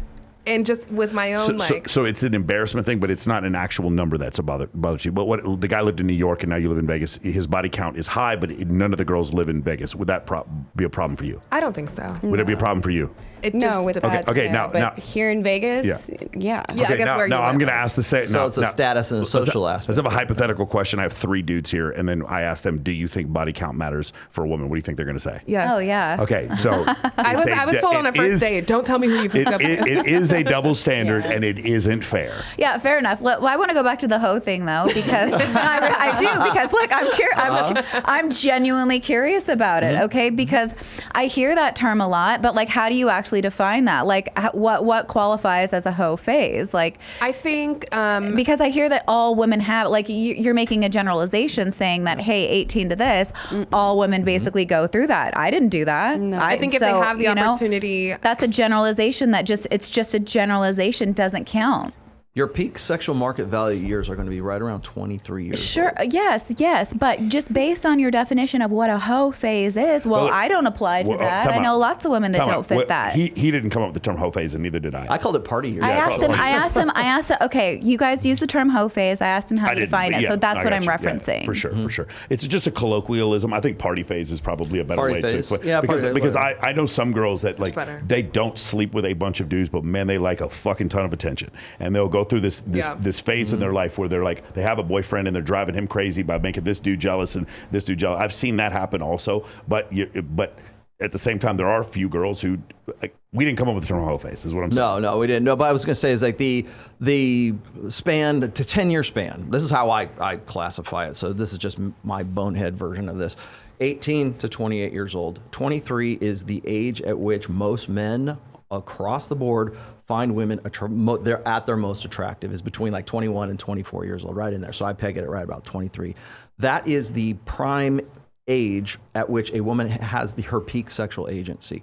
Whether or not she is experiencing a hoe phase or living it up in Cancun or having in the hookup culture in her college or something like that is immaterial to the phase itself being like, this is when you're going to be at your peak potential. Now, we just went through COVID, right? So what women are saying is like, well, here I am in the prime of my life and I just missed 2 years of I couldn't date anyone. We were locked down, and there, like, women have said this on like many a podcast right now, saying, I feel like I got gypped out of my youth because I could have had potential to go out and meet guys, because that's right when they're in their most marketable as far as the sexual market value is concerned. That's when they're at their peak potential. And so within that 10-year phase, whether or not they are, sleeping with 100 guys or, up in their body count or whatever, or they are promiscuous, the fact still remains that that 10-year span right there is when women have their peak potential to lock down a guy who has the potential for long-term security. By the way, when he's saying what he's saying, there's a book called Dataclysm where it goes over when most girls get their most right swipes, and it is between 23 and 25. It's not our opinion. Yeah, between the ages, men between the ages of 15 and 90, they all rate women between the ages of like 21 to 24. I believe, right around there, as the most attractive. And for men, it's like 38. Well, for women, when they rate men who as being more attractive, it's always anywhere between 3 to 7 years older than they are at that particular time. So if a woman is 30, she's looking at a guy who's like anywhere between 33 and 37, something like that. So it's always staggers up, because I think on some level of consciousness, women realize that it takes longer for the man to develop and mature into his peak potential to have the most. He can be the full package, right? So he can still be good looking. He's got his money on point. He's got his physique on point. He's got his game on point. He's a better judge of character. He has some sort of status and affluence at that point. And so therefore, I think on some level, like when most women, when they're looking for a guy as a long-term, like a marriage or something like that, they're looking for a guy who's old, at the very least 3 to 7 years older than he is. So when we're talking about the hoe phase, the hoe phase is like, that's, again, I didn't make up the word, but it's the 18 to 28-year-old span where women are at their peak potential to maximize, and that's where they can maximize their potential. So how they go about doing that, you can have some very religious girl who's never had like a quote-unquote hoe phase, and she might have like maybe a 2 or 3 body count, and then you got the other girls on Fresh and Fit who at like 19 have something like 15 or 20 body count already at that point. What could you buy with your body count? You remember that episode? Exactly. And this girl was like, I could buy a fucking Birkin. I was like, what the fuck? Oh You could buy a Birkin? And then you also have to throw in variables as well, because perhaps a juicy couture. Because what could you buy with your body count? Girl fucking around said, I want a Happy Meal. A what? A Happy Meal? Most women, like, remember, as I just said, 75% of the population is overweight. So that doesn't mean that every single woman is having the same kind of hoe phase as somebody who is like exceptionally attractive. Hoe phase. Well, that's why I wanted that. Contextual. That's why I wanted that defined. That's why I wanted that definition, because I think, look, generally speaking, when I hear hoe phase, or when most women hear hoe phase, it's in reference to that separation is not something that I think most people would commonly define that as. Okay, most people, when they hear hoe phase, are going to be like, oh, she's a hoe, she fucks everybody, and it's like 10 plus, I would say. So let me ask you a question. So I think this is the real discernment. Men will then judge a woman by how many men she slept with. I think so, yeah. Yeah. Okay. So really, that's the only point. Yeah. Okay. Fair. That's fair the enough. that's the only Fair real enough. point of this. Fair enough. It's it was just being explained. You were talking about your book and how like the developmental periods and so that was what I wanted understanding and clarity on. Is what that actually looks like. How you're defining that. Well, your priority. That's again like we were saying before. Your priorities. Like say when you're 18, you're like, I just want a hot guy. I want the MMA fighter. Totally. I want to get with the hot dude that is going to give me like a really good orgasm. I want to be with a guy who is hot and it's going to be the experience is going to be good. And then so looks is always going to be at the close to the top of the list. But as women's sexual market value decays and it is perishable, when women get to 29, 30, 31 years old, that's perishable. That's what. Well, more. Never. Again, I'm using that contextually because people will say, "Oh, are you talking about the wall, Rollo?" And I'm like, "No, I'm not talking." The wall starts here for women. I would love for the three of you guys to read this book. It doesn't start here for women. So I would love to. So after put it this way, your 33-year-old self could not compete in the sexual marketplace to the same degree that your 23-year-old self could. That's where the wall starts. It's not. There's very beautiful women who are like in their late 30s. I mean, Jamie Villamore. Yeah, no, it's a great example. Awesome. I mean, physically, she's absolutely stunning. So what he's talking about is, so a lot of women, and this is, I'm speaking in just generalizations right here. A lot of women, let's just go all the way back to like the 1850s. There's going to be a significant difference between their level of attractiveness, how men find them attractive when they're 23 as opposed to when they're 35. Now, what happens is because of weight training, because of nutrition, because of plastic surgery, fillers, stuff like that, you can have women go into their late 30s and they never experience this.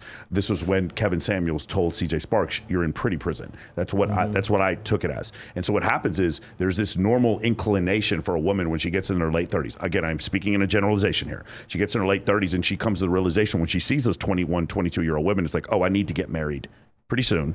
And because this girl is still in magazines, on the cover of magazines when she's 35, 36, because of plastic surgery, that thing never happens. And the next thing you know, you're 40.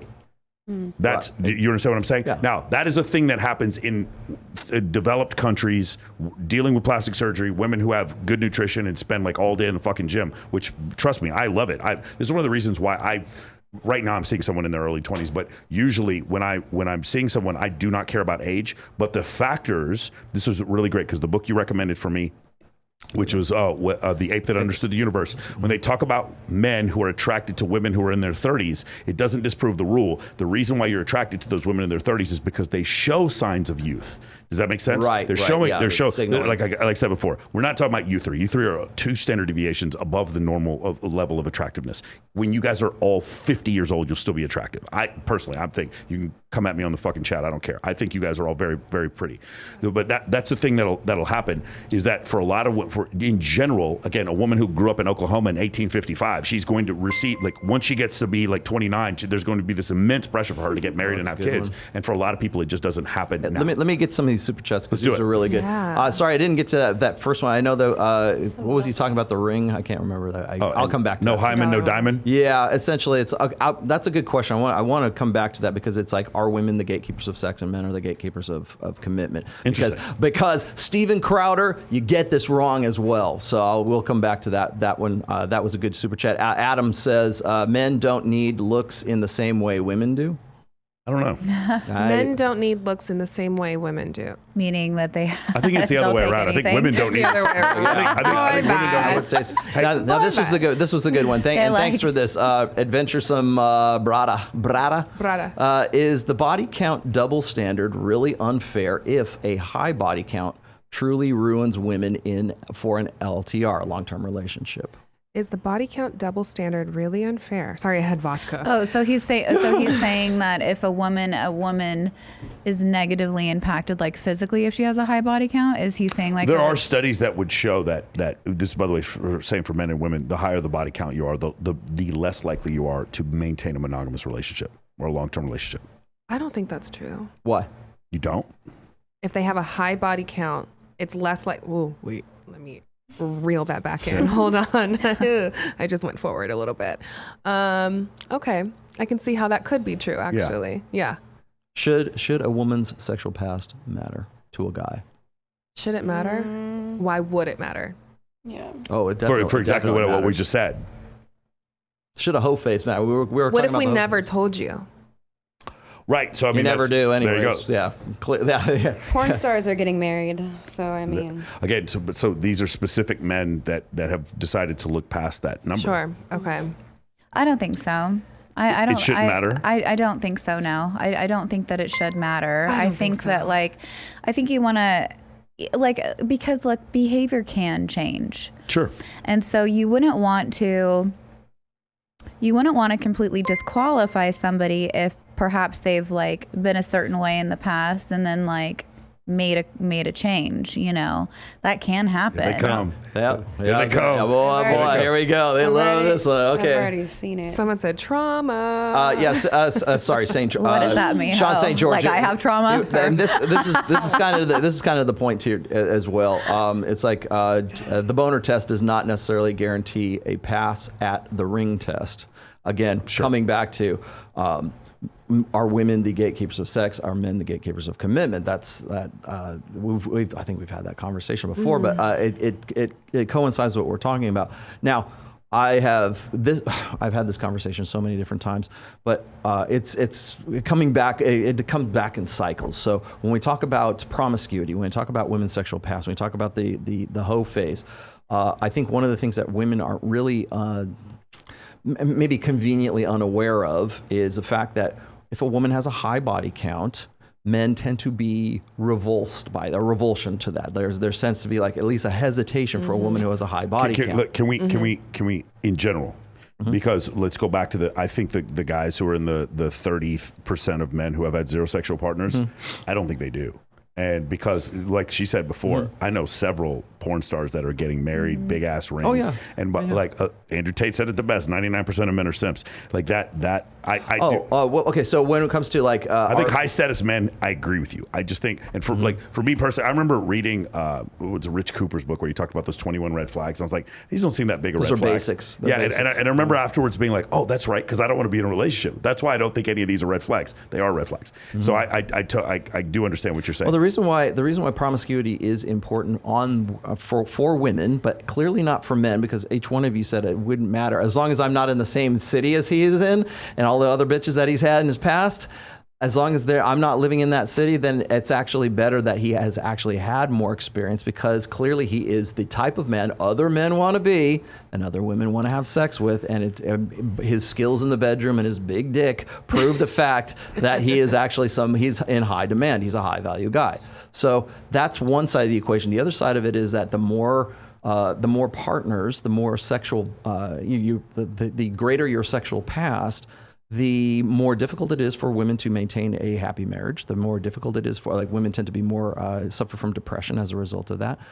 They typically, like I said, to higher incidence of divorce. Tiana, the thing where you look question. There's a movie you need to watch. It's called After Porn Ends, and you should watch it. And it's at the end of you can skip to the end. It's not very well done, but at the very end they show all these porn stars. At the very end, all the men, they ask the women, they're like, what did porn do to your life? And they're crying. They're like, I can't believe I did this, and it ruined my life. And they're like, and they leave and they get addicted to drugs, and then they're like, I turned my life over to God, and then they go right back to doing porn. The men are like, they're just playing golf. They're fucking. I started Sterling Cooper. I started a law firm. I'm happy. You see their fucking kids. Yeah, got a line of nutrition I did porn. Slept with 1,500 women. I'm good. Yeah, life's good. Yeah, it's very different. There is a psychological effect that does not exist for men at all. Yeah. And if you've ever I think we were talking about that yesterday. Yes, we were. And so that's one of the things. Men can separate the emotional side of sex from the actual act itself. Completely separate it. Yes. And again, that's biological too, because men in our ancestral past, we had to hit it and quit it, right? Yeah, ejaculate and evacuate. So here's the thing. So to your thing, let's evolutionary psychology. It's not about what ought. It's only about what is. I didn't disagree. Yeah, but so here's the reason why. Just from an evolutionary standpoint, let's go back to your Pleistocene ancestor. You always know the identity of your child. You always know the child is yours. We don't. I'm not saying that is necessary, because we have paternity tests now, obviously, and we have contraceptives, but your caveman ancestor was jealous of and very aware of your body count, because we need to know the child is ours. Our kid. Does that make sense? That's where it comes from. I'm not saying it's right or wrong. What I'm telling you is that's from an evolutionary standpoint, that's where it comes from. That's now, also why single mothers are not as attractive as women who do not have children, because it's already proven that the kid that she's with is definitely not your kid. So that's where that kind of like hesitation, that revulsion comes from. That, of course, culturally and socially, we want to condition guys to hey, don't be the stepdad, be the dad who stepped up, right? But the hesitation is there for exactly that same reason, is that we want to ensure that our DNA goes off on into posterity as a result. So women with higher body counts tend to be less desirable, at least in the psychological sense, because they're not a good investment or not a good bet for the future, that kids that come out of this woman are going to actually be yours. So when a woman is in a monogamous relationship and she cheats on that guy, men and women relate to jealousy and men in this case maybe even violence. They're fixated on two different things. When a woman cheats, the guy wants to know, where did you fuck her? Was it in the bathroom? Was it in the bed? Was it in the kitchen? How was he? How big was his dick? How was it for you? They want details of what happened. For women, it's, are you in love with her? Am I losing out on my resources? Yeah. Am I losing out on your investment in me in the long term? Because again, women need that long-term security longer than they have their hoe phase for. I've never said that though. If the guy's cheated, I What? said, "Why did you do this to me? Did you love me?" yeah, Like, but you didn't ask. never. Oh my God, I'm gonna lose my money and my security. No. I know, It's like, but fuck, you're, I just invested all this time. Exactly, majority your just- investment. But it's the your same, invest- yes. your investment. But still, that's just. Because you invested in his potential, and then that I potential know, was and then I still betrayed. say why, and then I'm like, where'd you do it? Maybe afterward, yeah. Okay, Who is she? so here's the thing. Dr. Buss in the book right here behind me talks about what you just said. When men cheat, women ask, "Do you love her?" When women cheat, men ask, "Did you fuck him?" Right? Did you like it? Yeah, stuff like that. Did he make you come? Right. So those are the questions. But here's the thing. This is not cultural. And the reason why, there's a couple reasons why we know it's not cultural. And one of them is gay men ask, "Did you fuck him?" Lesbian women ask, "Do you love her?" It is not a function of sexual preference. It is a function, men are men, women are women are women. And that's the reason why. Because what goes back to me asking, "Did you fuck him?" goes back to, is the child mine? And again, you guys understand, your neocortex has no concept of contraceptives. It does not. Your body, do you guys understand? Have you guys ever felt some level of resistance the first time you had sex with a guy? It's like, oh, I'm not really sure if I want to do this. Or have you ever been drunk the first time you had sex with a guy? Totally. Yeah. Never? You've never been Oh, drunk? drunk the first. The first time you had like when I lost. the first time you had Yes to the all first the time above. each guy, individual guy. Have you Oh, ever been? yeah. Okay, right. So the thing is, men don't need that. We don't need to get drunk. We don't have that. So I know some men do, but like Yeah, they you don't. wake up that way.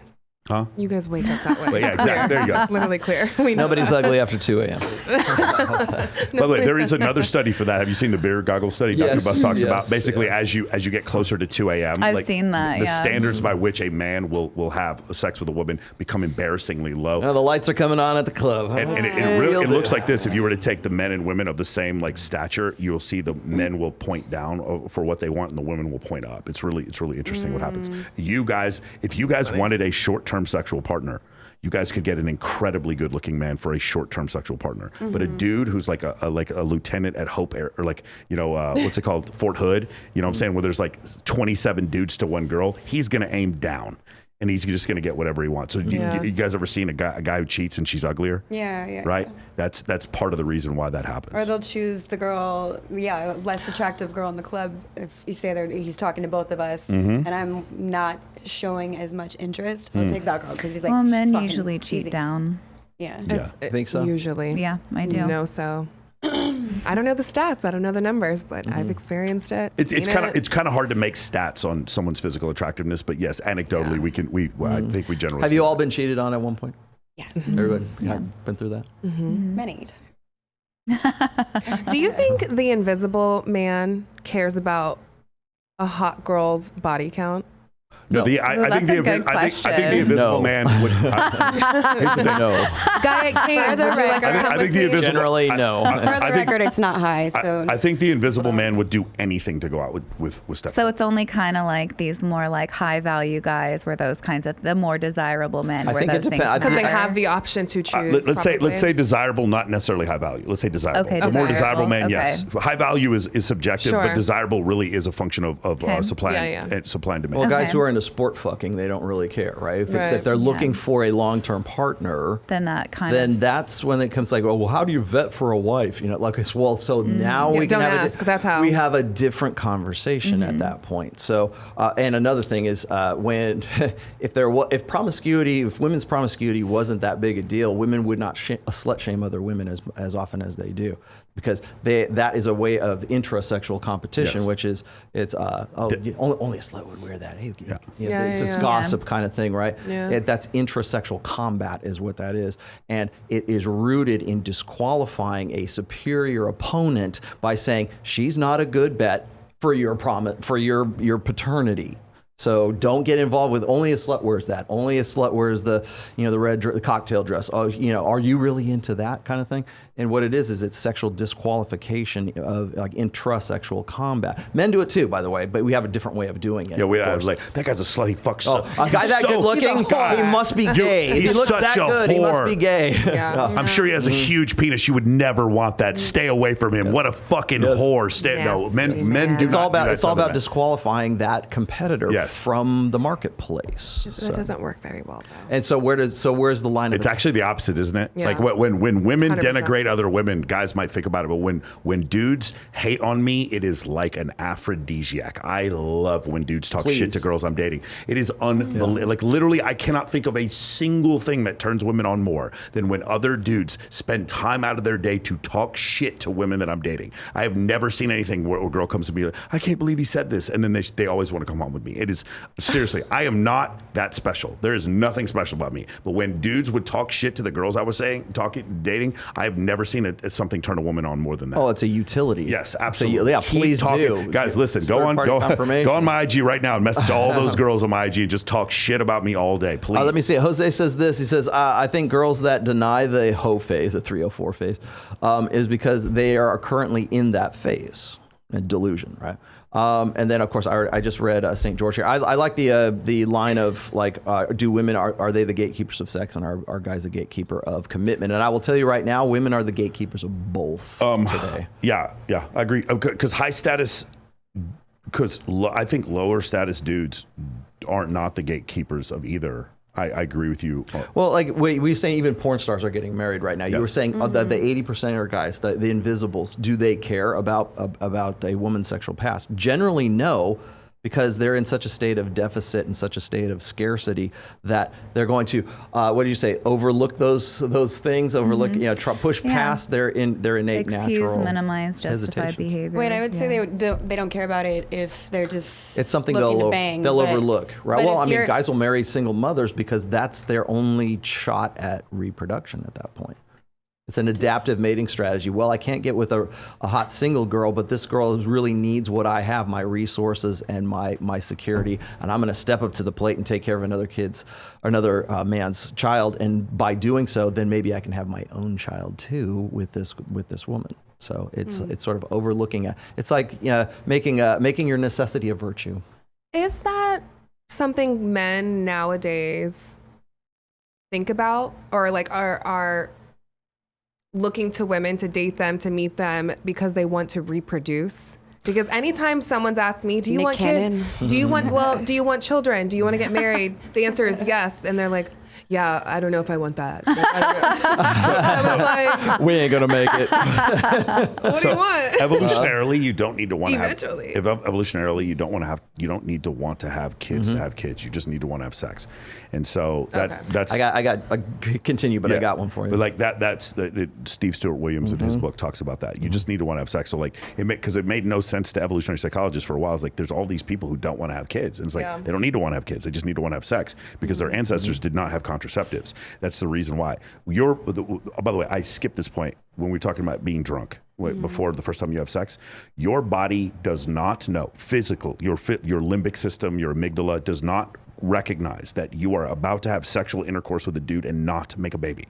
Do you guys understand? Your body had to be, through evolution, programmed to feel like every single time I have sexual intercourse with this guy, there is the potential of a child. Do you guys understand? Yes. Even when you are fully cognitively aware of the fact that you are on the pill and he's wearing a condom, or maybe even has a vasectomy. Even those things, your subconscious, your cave woman brain is not aware of those things. I say this before, your subconscious has no concept of contraceptives.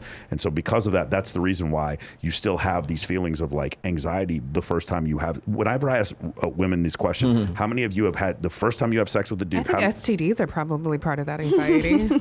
Yeah, but again, Dirty dick. I agree. Know. I agree. Yeah. But you can add anxiety to it, like, Yeah, for sure. But what I'm saying is, additionally, I don't think there's a way.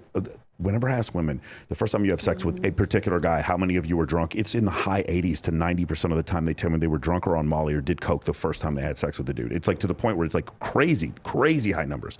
And so that's one of the reasons why that happens. But you're talking about women in Vegas, Mike. You're not talking about women in the Amish Dutch country of Pennsylvania. They don't drink as much. They don't drink that. No. I was going to say, what your question actually is it's the difference between proximate cause and ultimate cause. So proximate cause is, man, she's a hot piece of ass and I really want to hit that. The ultimate cause, the ultimate function of that is, I want to reproduce. I want to have babies. So there's a difference between you being in the moment and the club right there. Like, for instance, I use this example all the time. My proximate cause, when I first saw my wife, when we first met, I wasn't going, I want to have kids with her, and I think she'd be a great mother and everything. Tell us that? I'm going, man, I really want to tap that. That was the proximate cause, right? Yeah. The ultimate cause. Unless you're LeVar Ball, you remember? You ever heard At what point did that shift for you though, where it became more than sex for you, where it became more than that? Oh, it's still and just you're sex like, to me. no. Is it really? No. Like, well, sex is the. Well, look. If that's true, then why not? Why be monogamous with her? Right. Why? That's If what a lot of that's people actually, say. No, it is more than that. But Yeah. like, as far as like, here's the thing: is again, the difference between men and women. Men can separate the sex act from that emotional investment. Women cannot, because they have a lot more invested in. right. that. But that's not what I'm talking about. What I think is really interesting is, though, at some point something did shift where you saw value in saying, oh, you know what? I don't need to open myself to any other sexual partners. So that means you're picking beyond the sex, right? Yes. So at what point did that shift for you? Where you're like, you know what? This is a person that I actually do want to have a child with. This is a person that I actually do want to commit to and say, yeah, I'm taking myself off the market. Like, what was it about that shifted for you? I get this all the time. Yeah. Okay, so first and foremost, when sex is the glue that holds a relationship together. Without that, you're just roommates. You have a platonic relationship at that point. So I love my brother. I love my daughter. I love my dogs. I love my wife. But I only have sex with my wife. That defines my relationship with my wife. And I don't know how to explain that in any other like more primary ways, because a lot of people want to like add more meaning to it and everything. I'm like, no. I love all these people, but I express that. Why her above anybody else that you could have chosen? So what is it? What was the value added that came along with that? Yeah, with her. So for instance, and this is like public knowledge. I talk about this all the time. I was non-exclusive with my wife for about the first like 3 or 4 months that we were dating. She was seeing other people. I was seeing other people. We were dating as adults date. Hey, do you want to get together? Yeah. Okay, let's go. We're going to go here tonight. Yeah. Oh, I like being with you. We were dating non-exclusively up until the point where my wife says, you know what? I don't like the idea of you like being with other women.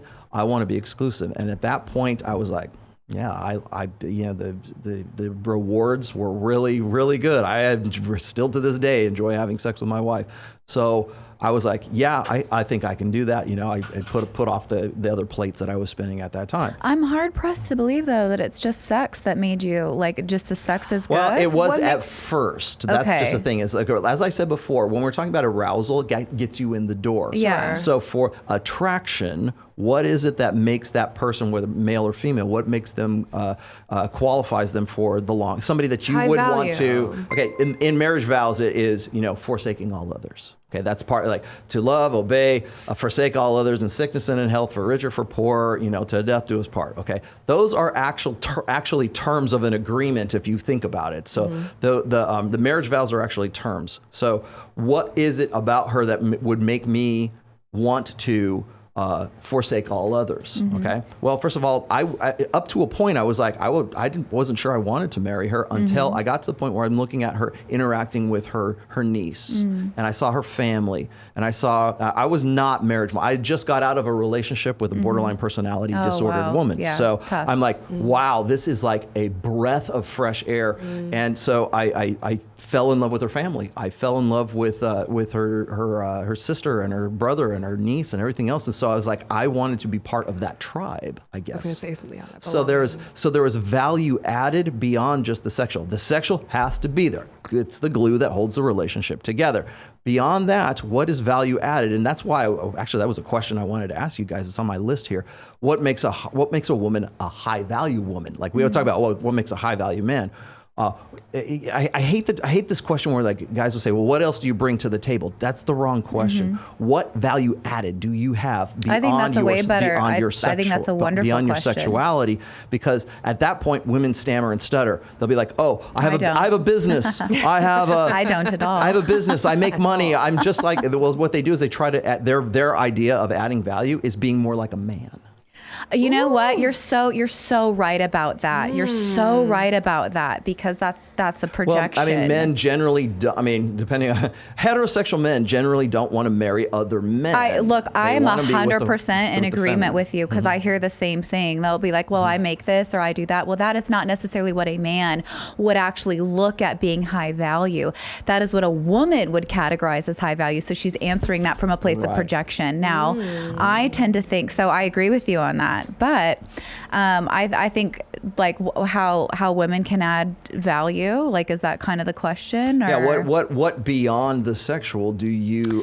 Why would a guy want to forsake all other women? Well, that was kind of the question. If he's a high value guy, what is it about women? What is it about yourself? What is it about my wife? What is it about anybody in this room? What makes you value added to say, you know what? I would forsake all other sexual experience because you bring something to the table that I'm not finding in anyone else. Well, I mean, I think every woman is going to be individual as far as what they uniquely bring to the table and also what that man finds attractive, because what might be attracted to another guy might be repulsed by that, but they view value differently. I think what a woman I think one of the biggest things a woman can do that can add value is to bring peace to a relationship.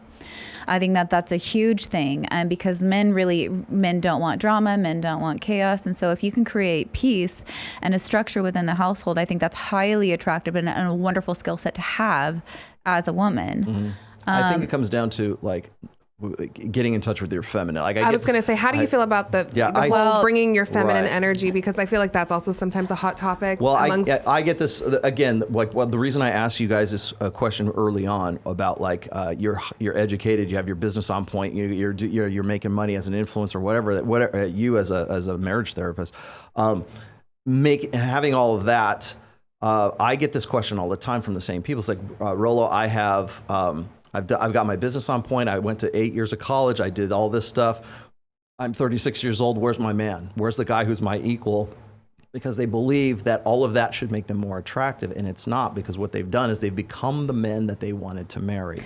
And so what do I say? I say, well, girl, you're going to have to get in touch with your feminine side. Like we've been telling guys that since the 70s. Oh, you need to get in touch with your emotions and your feminine side.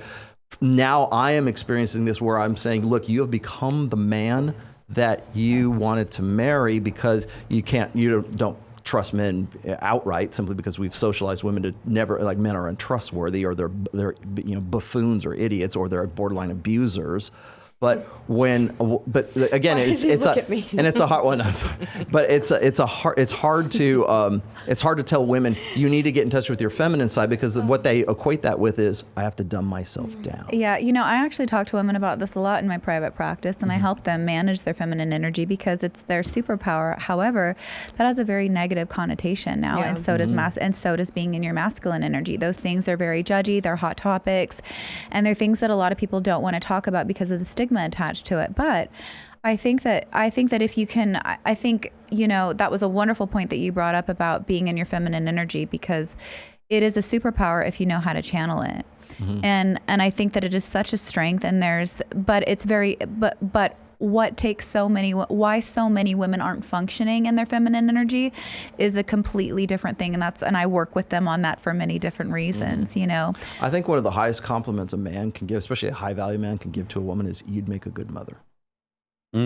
Because that means that he is picking up on the fact that you have at least the potential to be nurturing, to want to actually be, someone who's going to take care of the household, somebody who's going to be in their feminine energy, whatever. I think feminine energy is just it's a name that we give to something that's actually a lot more tangible, a lot more empirical. It's just we don't know, like we want, woo, but we want to, like if you look at nurturing, if you look at conventionally feminine characteristics, a lot of guys say, oh, does she cook?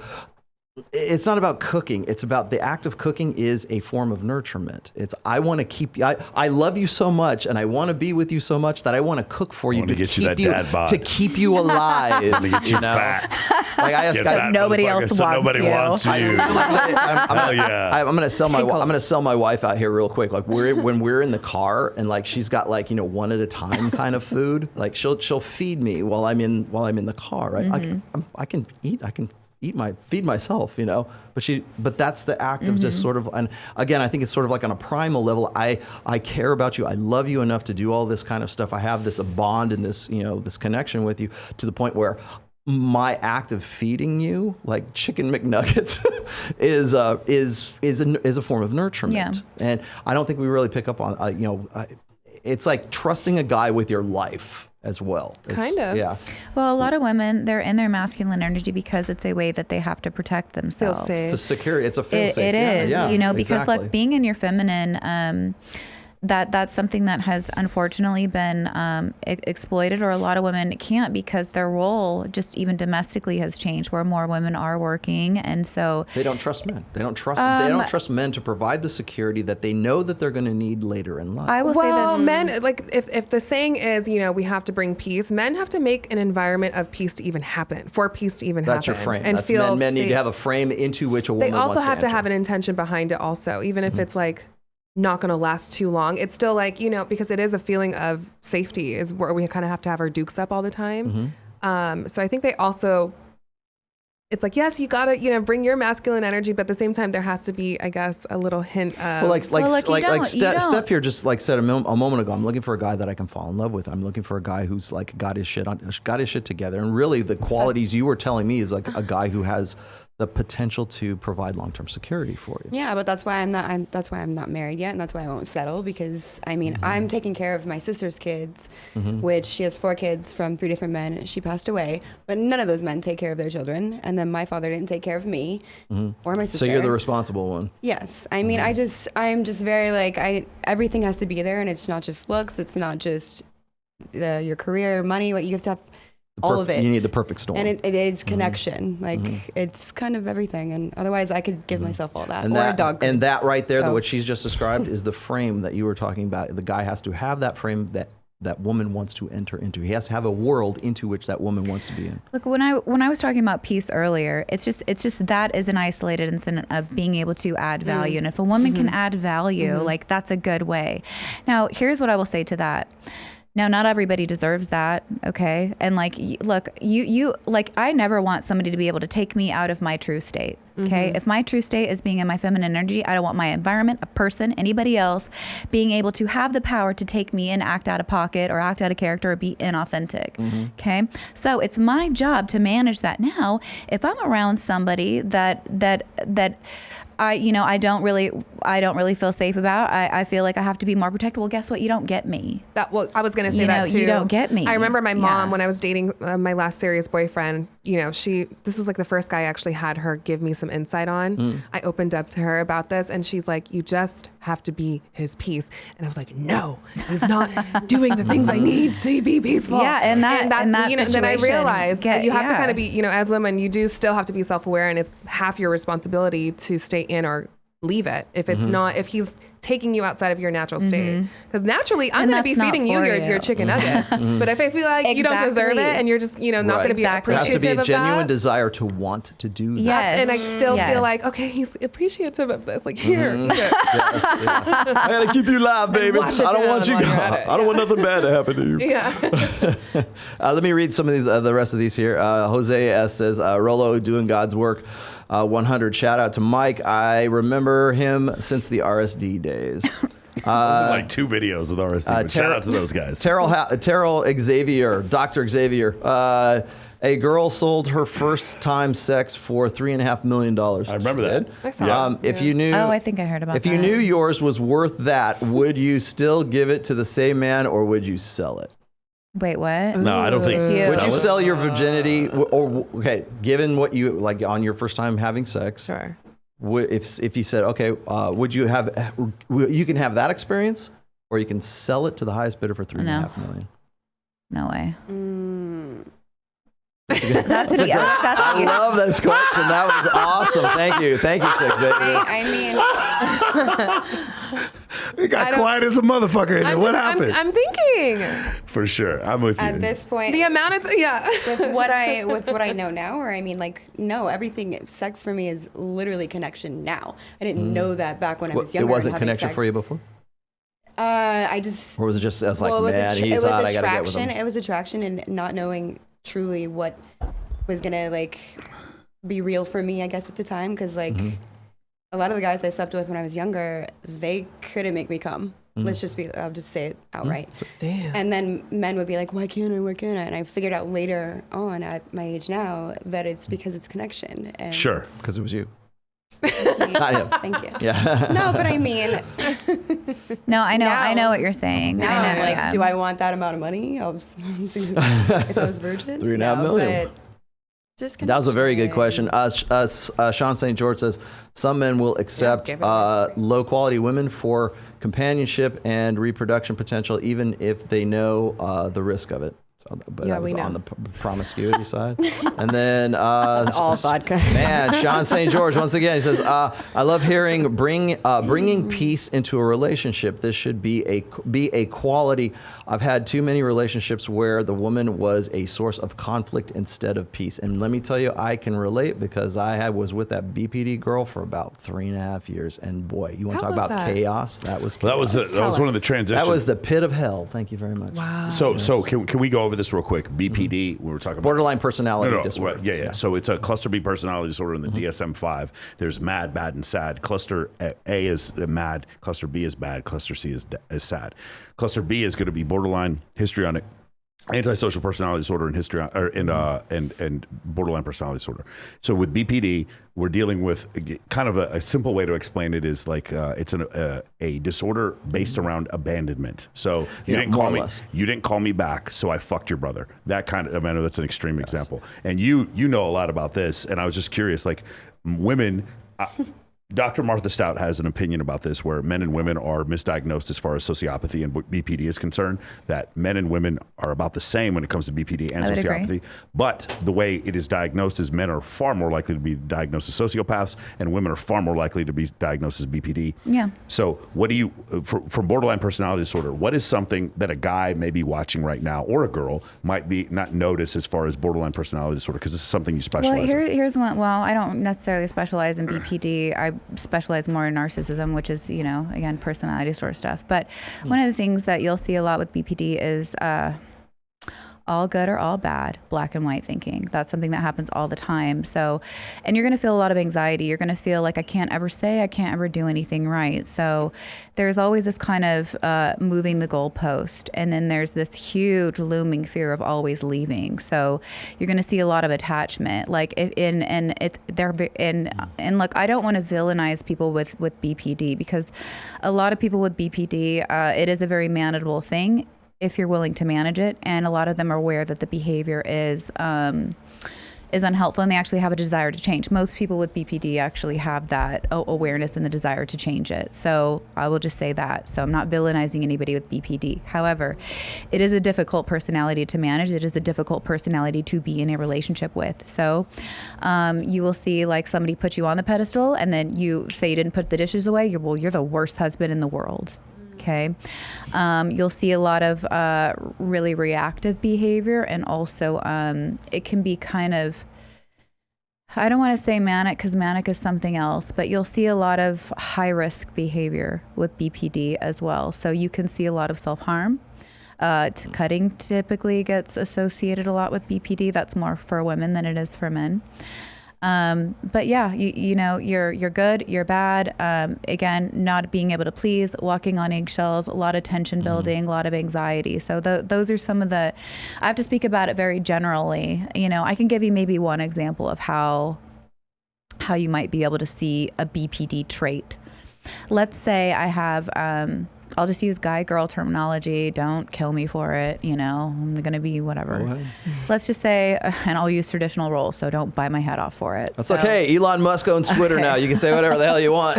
Okay, so let's just say I've got a, you know, I'm going to use the guy as a BPD trait. So let's just say I have a girl and she's been taking care of the kid all day. The house is a little disheveled. Guy comes home and he's just like, what have you been doing all day? Like, you look a mess. Like, you know, what are you doing? And so she's like, okay. So the next day she wants to have, when he comes home, she wants to have everything ready. She gets herself ready and, you know, the kid's taken care of, the house is clean, and she's fixed herself up. And he comes home and he goes, now who are you trying to look good for? So it's a Kobayashi Maru. You cannot win. No-win situation. So we call those situations double binds. Okay, and so that's the all good, all bad. That's the difficult to please. It's you know, like, why are you talking to that person? You know, it can feel very controlling and very constricted to be in a relationship with somebody with BPD, and you'll see extreme mood swings. So high, low, high, low, high, low, high, low, and there's constantly. Triggers for each one of those too. Absolutely triggers, but like this, you can do this all day, all day, all day, all day. Good, bad, right, wrong, black, white. Like, there is no gray. There is not a level of like a compromise. So, and those are just a very general way to kind of explain how that behavior presents. So when I was in the BPD relationship, it was really insane levels of jealousy and possessiveness. And it got to the point where it was, I didn't even know what until I started reading the DSM, like when I was studying psychology, I didn't even realize there was a diagnosis for this until I got chills when I read this, right? So I was like, it was an insane level of jealousy. It was like crazy good porn star sex in bed, but like crazy out of bed too. So you couldn't go walk down the street, you couldn't watch a movie, you couldn't do anything without like, oh, does that girl look like one of the girls you fucked in the past? You know, like crazy levels of jealousy, crazy levels of possessiveness, to the point where she would start isolating me from my family and my friends and the things that I was doing. And it was just, there was only the relationship, there was only us. And again, you know, she was hot enough, and the sex, the reward, with the operant conditioning, right? The reward was you get crazy sex, but you have to put up with all this bullshit, you know, day in and day out. And I can't imagine guys who were like sort of blue pill guys who are really kind of the 80%ers to get into a situation like that. It's almost a death sentence at that point, because at some point she ends up, you know, cuckolding that guy, or at some point she ends up cheating on him because he's no longer a fun plaything anymore, I guess. And so what happens is due to that isolation, she ends up putting into guys' head, gaslighting guys, I guess was probably the proper term for it, that he is actually the source of her like psychosis. And if he could just be better, if he just, you know, manned up, if he took more responsibility, and it locks into the narrative. I think really today it's almost more dangerous than it was like back in the 90s, right? It locks into this narrative that you have to live up to her expectations, and if you're not, you're a failure. And the litmus test of meeting those expectations is being the kind of man who isn't the source of her own psychosis, when in fact you're just a convenient like host for the parasite at that point, that tries to convince you that if you would change, you would be able to solve her problems for you, and it never works that way. You know, that does happen. It's actually more narcissistic than it is. MPD and BPD go hand in hand. Are you born? I'm not too familiar of like how it. No. Okay. So No, 40% of people with borderline personality disorder have narcissism. 100% of psychopaths have narcissism. You are born a psychopath. Narcissism and BPD, there is develop over time. And not every narcissist is a psychopath. Yeah. So there is different. Basically, you would take monozygotic twins and you would see is one of them becomes BPD, the other one becomes BPD, and we find that is not the case. With psychopaths, we find that is the case. So that's the reason why psychopathy is a neurological disorder that has to do with the neural pathways in your brain not forming for you to feel empathy or conscious or remorse. Conscious. This is the reason why her and I were talking about this. Amber Heard is a narcissist, not a psychopath, because there's no way she'd go to trial and get caught and get exposed like that if she was a psychopath. Narcissists love to testify too. They love it. Exactly. Like when I'm being interviewed about the girl who killed her sugar daddy, the Kelsey Turner. She's going. Her boyfriend pled out. He's already pled out. He's not getting the death penalty. She wants to go to trial. She's going to go to trial in a trial where she clearly committed murder, and she's going to. Well, that's what a narcissist would do. This is like the definition of narcissism, right? This is one of these things. You shit in a bed. You should not be going to trial for this. You want to hide. You shouldn't even have shown up for trial. You should go hide. It's because you're a narcissist. That's what Meghan Markle is a good combination of BPD and NPD. I see those traits and I see exactly what she does. And she's got Prince Harry in that relationship, and he is the epitome of the beta male trapped in that, like, and I'm so glad that you brought that up because so many people don't see that, and I've watched that from day one. Oh my God, shine some light on it. What am I not seeing? Oh my God. Well, she's a victim narcissist, right? And so what she does is she feigns, and then he has to care and elicit care responses. You'll see that a lot with BPD. Which kills me because like Harry didn't used to be like that. He used to be a player, and then Harry used to be in these streets in Las Vegas. Yes, what do you mean? Prince Harry used to be he used to fly helicopters, man. You know, and now look at him. I don't think that. Oh, and then another good example is Will Smith and Jada Pinkett Smith. Michael and I talked about that one, and we had a whole thing on Amber Heard as well. We went in. Well, Jada was a narcissist. Jason, very much. Will is an empath, 100%. Yeah. He is an empath. Now Jada, we call in my opinion, presents with very strong narcissistic traits. Yeah, I mean, we talked about this a long time. Everything became about her. We did a whole podcast. It's one of these situations where like anyone else she would be with, she'd be the more famous person in the couple. She's with this guy, and she's not. So he turns everything. I talked about Jada turns everything back to him. Though. Exactly. Yeah, I've gone out with girls before, and we'll go to a party, and I know more people than her, and she's not used to that. She's used to being like the big, because she has way more followers than me, and you can just see this reaction, and all of a sudden everything has to turn back to her. So sometimes you'll see that happen. What's the difference between an attention seeker and someone like a Jada? Then well, she is an attention seeker. So let's say there's a scale. We're talking about a legitimate personality disorder. So with a personality disorder like this, we're talking about, so with a narcissist, there is no conscious, there is no empathy. Does that make sense? Yeah. Like a psychopath, there's nothing. It's not dark room. We're at zero. Exactly. Empty closet. We're at zero. Correct. Well, the thing what would separate like a narcissist from a psychopath, and when I say psychopath, I actually mean antisocial personality disorder. Psychopath is like a colloquial term. Sure. It's not a diagnostic term. But when I say that, with a psychopath, you're right, there's nothing. It's basically somebody who's lost an arm and saying, go ahead and grow an arm. That's the equivalent of telling a psychopath to feel empathy. The neural pathways for empathy don't exist. For a narcissist, they could have existed at one point, but what's happened is you've got a defense mechanism more than anything. You've gotten so fucked up that basically, like as a narcissist, I'm like, why are you unhappy? I do care about your feelings. But the way I make you happy is by allowing you to serve me. What make this all about me? They don't really care about your feelings, though. No, they don't. It's very self-serving. They're still confused. Why are you mad at me? They don't see any wrong ever. So that would be where any confusion would lie, is because they're not wrong. They don't take any ownership or accountability, anything.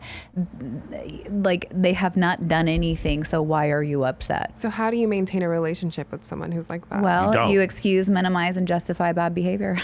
So they just probably don't deserve I'm asking for you. Listen, With a I'm asking narcissist? I'm No, I asking would for a never. friend. No, for a narcissist, I would not to be in a relationship Well, with a look, narcissist. like a lot of people say that and then find themselves in a relationship, and there are other things at bay a lot of times that keep you connected to somebody that is not good for you. Okay, emotional investment, attachment. Those are two big reasons why you might recognize that something is bad, because a lot of women and a lot of men know, but you will excuse, minimize, and justify behavior for a multitude of reasons. I think that's one of the key elements of, like, I think Rich Cooper talks about this, identifying red flags. But guys love to complicate their lives. Right? They love think so? They love to complicate their lives. What's a good diagnosis for that? Because Crazy. Is that a diagnosis? She's No. crazy in bed, but she's crazy out of bed. And like, what's the threshold? What's the breaking point? I'll tell you right now, it was 3.5 years of that. I got to the point where it was like, I relate. What was that point for you? Okay, I will tell you. I relate this story quite a bit on my Yeah. own show. Is I got to the point where we had this knockdown, drag out fight. It's like to the point where she's like digging her nails. I've never been physically like, blood drawn. Yeah, and I'm like, she was like really just borderline having like a violent episode on me, and it wasn't so much like that. I'm just like, am I in this kind of like, you've heard about this before, Sure. abusive relationships? Am I actually experiencing it? Yes, the answer is actually yes. So I can remember having this knockdown fight, and I'm just like, this is not going to happen.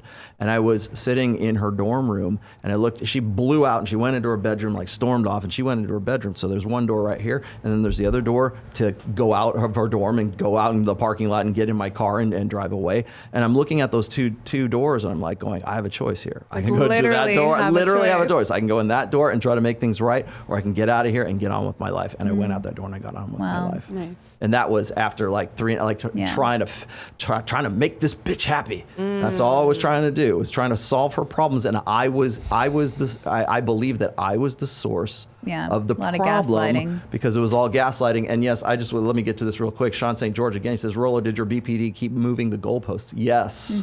To the point where I got to that stage where I'm looking at two doors and I go, you know what?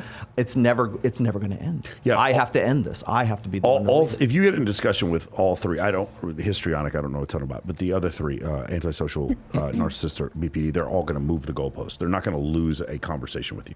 It's never going to happen. It's always going to be your fault. You will never win. It's You'll Kobayashi Maru, man. It's a no-win situation. That's exactly right. I do want to touch on something, because I don't know how much longer we're going to go here. But you said something on stage today that I thought was terrific.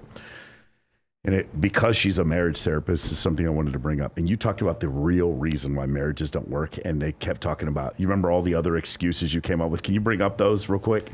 I'm curious on her take on what you said. Well, I mean, I could just cut to the chase here. It's like the real reason why marriages don't work is because there's a lack of desire. There's a lack of genuine desire. But you brought up one other thing about something to do with what specifically did I say? You said I say a lot of things. You said because people are overweight.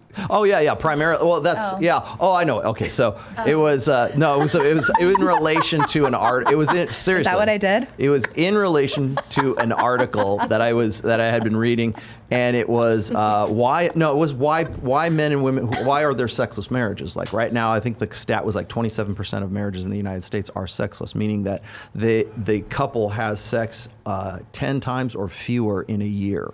So that's like less than once a month, basically, is what it comes down. Do you think that's because the attraction has declined in the lack of genuine desire, but primarily so every damn article that has anything to say about this says the same thing. Oh, it's because of stress. Oh, it's because he doesn't do enough chores around the house. Oh, it's because of, just insert they all ignoring the 800-pound gorilla in the room, which is obesity rates are through the roof, and nobody wants to have 75% of the people in this country and are overweight. That's a biological thing. Nobody wants to have if you don't get to the arousal thing, if the arousal isn't there, of course it's going to decline. So it's like staying in shape. I remember what you were saying before. I think it was on the show that you did with Mike.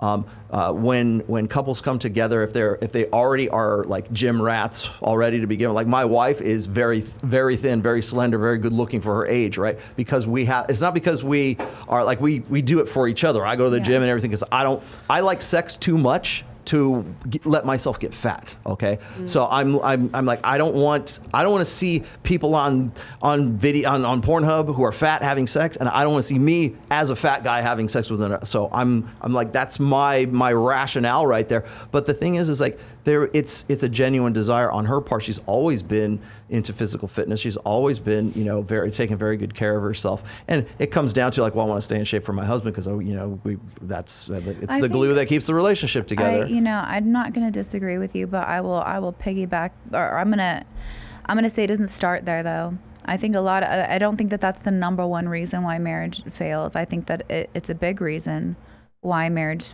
why it doesn't work. I was talking about sexlessness, so okay, and just then the sex in the sexlessness marriage? then leads Okay. to divorce. Yeah. Well, I guess if you're just talking about why the sex declines, would that be probably a number one factor? I would actually agree with you on that, but I don't think that that's why marriage fails though. Why do you think marriages fail? I think people pick the wrong person. I think that a lot of people get into relationships where they weren't really like women pick partners a lot of times because of scarcity, a fear that their clock is ticking, okay, and they will pick by what is available or security or whatever, and that gets them into a relationship a lot of times that they're not happy or satisfied in, and then 30 years later they're getting divorced, okay, or whatever. Or, so people and guys will do the same things. They'll they might hook up with somebody that they're super sexually attracted to, but doesn't have some of the other qualities that would maintain that relationship. And let's say the looks drop off, well, then that relationship drops off. Okay. So the aging affects what that relationship, does long term. So, those most people are not picking from a place of genuine connection or love, and I think you need connection, attraction, all of these things for a successful relationship, and a lot of people don't pick from that place. They pick from a place of fear. So that's the number one reason why I think relationships or marriages don't succeed. Okay, so first off, a few stats here. The average age of first marriage in the United States for men is 29 or 30 right now, and I believe it's 28 to 29 for women, somewhere in that range. In Western Europe, it's way later than that. We're talking like in 34, 36 in some cases, depending on the country right now.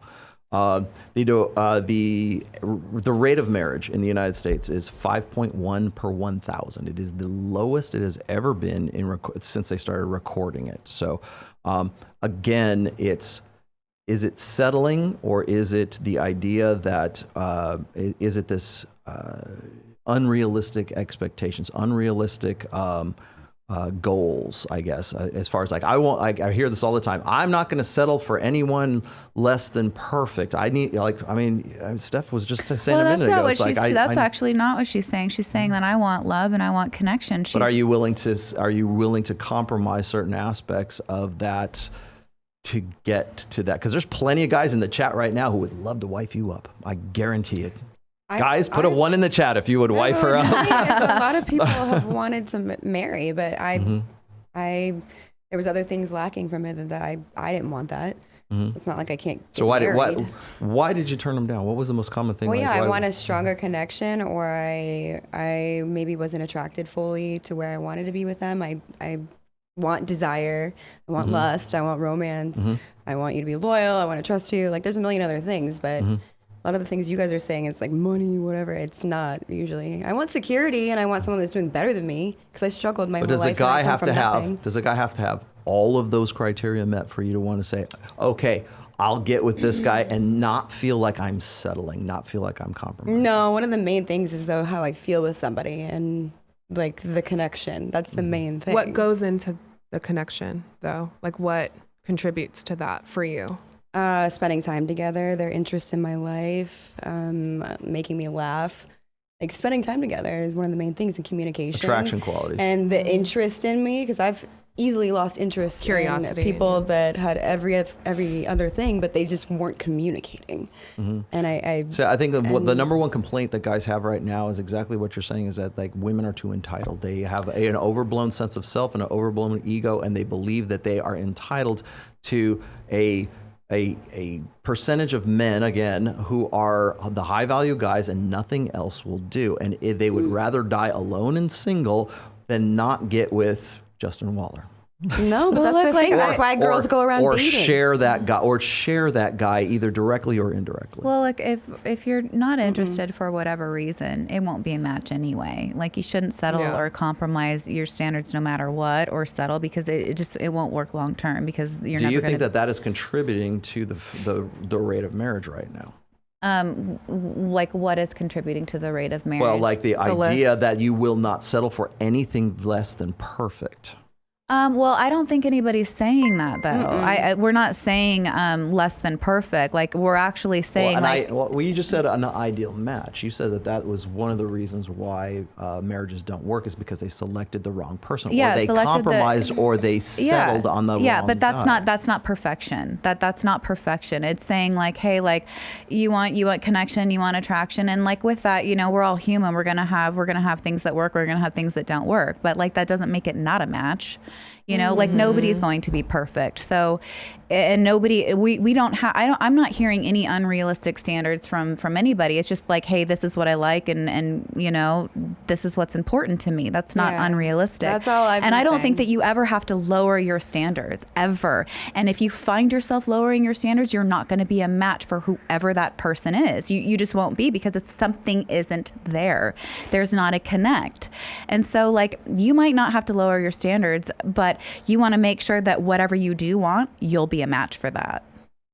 Do you believe that you also have to meet the man standards? Absolutely. That's what I was just saying. That's kind of what I meant by that is that whatever you want, you've got to make sure that you're going to be a match for that as well. That's you working on yourself. That's making sure that you're adding value to the relationship, right? Yeah. It's not a free ride. It's a partnership, right? So you should both be balancing each other out and adding value. So I don't tell any woman to lower their standards. I'm like, girl, go get it. You want what you want, go get it. If you lower your standards, you're not going to be a match for whatever that person Which is is. why when I tell women, how do I find a man? I'm 36. I've done everything by the book. I've got my career. I've got everything on point. I need a guy who's my equal.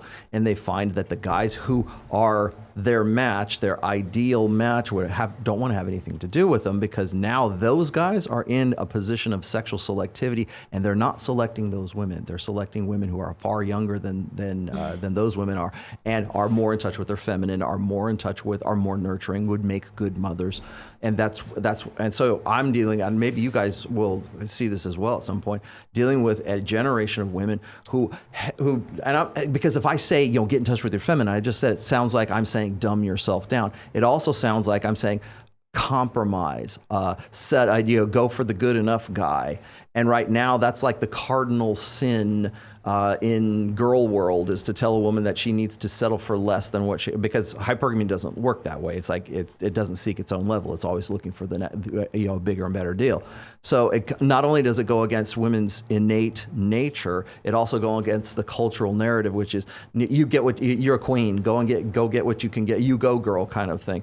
Yeah. And if you go, girl. At least as far as my understanding. So here's my take on this. My observations on this is that the reason why we have such a low divorce rate is because we have such a low marriage rate right now. And the reason why we have such a low marriage rate is not because men aren't taking responsibility. It's because we have these unrealistic ideas of what is going to be the ideal mate for us and what is not. And so when we have these, nothing better than Brad Pitt or Justin Waller will do. And so therefore, if I can't have that, what I'm going to do is I'm going to schedule my life and mold my life and create my life to the point where I am the man that I wanted to marry in the first place, because that guy's not forthcoming, but I still need long-term security. How am I going to get that? I'm either going to get that from the state, or I'm going to get that from outside influences, or I'm going to be able to do it myself, which means I got to start my own business. I got to have my Instagram on point. It's the funnel marketing kind of thing. And so the aspect of long-term security is no longer something that you go and look for in a partner. You look for it in yourself. And as a result, we see more and more women being not married. You're talking about dudes having their Instagram on point, right? And for women too. You look confused. No, actually, you don't have to have any. Neither of you do. Yeah. It's so for a dude, again, remember when I talked about those guys you don't even notice? I notice everybody, number one. But you talking about somebody that I'm interested in? As a guy, the scale, like the idea right now, the guys who are doing well on social media have such an unfucking believable advantage against the guys who aren't. It's like, it's 10 million to 1. It is ridiculous. And I've seen it because I've been on both ends of it, and I've seen it because I've had 500 clients come through my program. And when they go from just being this guy who has these weird photos where they look like a fucking child molester, where they're sitting there with a flannel shirt on at a college football game, and it's I noticed them too. a blurry. Swipe. You're all about that. Block. No, I'm like, Swipe right, yeah. no. No, I'm talking about Instagram. Yeah, but creepy profile. But when you see when you see those creepy profiles, like for guys, I feel like absolutely right now, not for a guy to do well, to have any chance whatsoever, he has to have an online profile that makes him look viable, that makes him look relevant. I can understand. Right. I think it's way more important for men and extremely important for average men to be able to do that. And if they don't do that, they're just left behind. I think now, and I think it's going to get worse and worse and worse. Will escalate. It will escalate because what's the delta will escalate. So for instance, like when I was, growing up, I'd say like, when I was in college in the late 90s, if I had a decent car and a guy had like a Lamborghini, he would have like, let's just say a 50% advantage over me. Well, now we put that those two cars against each other on social media, or my physique versus his physique or whatever. That advantage I have is now multiplied. It's exponential because of social media, because of the scalability of social media. And the other thing that happened was, and this was a big deal, was that girls, like you guys, remember, you're from Illinois, you're from Kansas, like the pretty girls, when they turn 18, they do not stay in Waco or Wichita anymore. They don't stay in Des Moines. They don't stay in Cheyenne anymore. They leave and they move to Chicago and Los Angeles. Brickell. They move to Brickell. That's the thing that's happened. And the reason why they know they can move down there, why is it they end up at Tyga's fucking video shoot? No. It's fish where the fish are. Hold on. Specifically, it's because someone snuck in their DM. How did they end up at the Maxim party or in the Playboy Mansion? How was it that they ended up at the Ignite party? It's because somebody literally snuck in their DM. That's the difference that's happened. And what's happened is, like I've said this before, high status men normally distribute, high status women do not.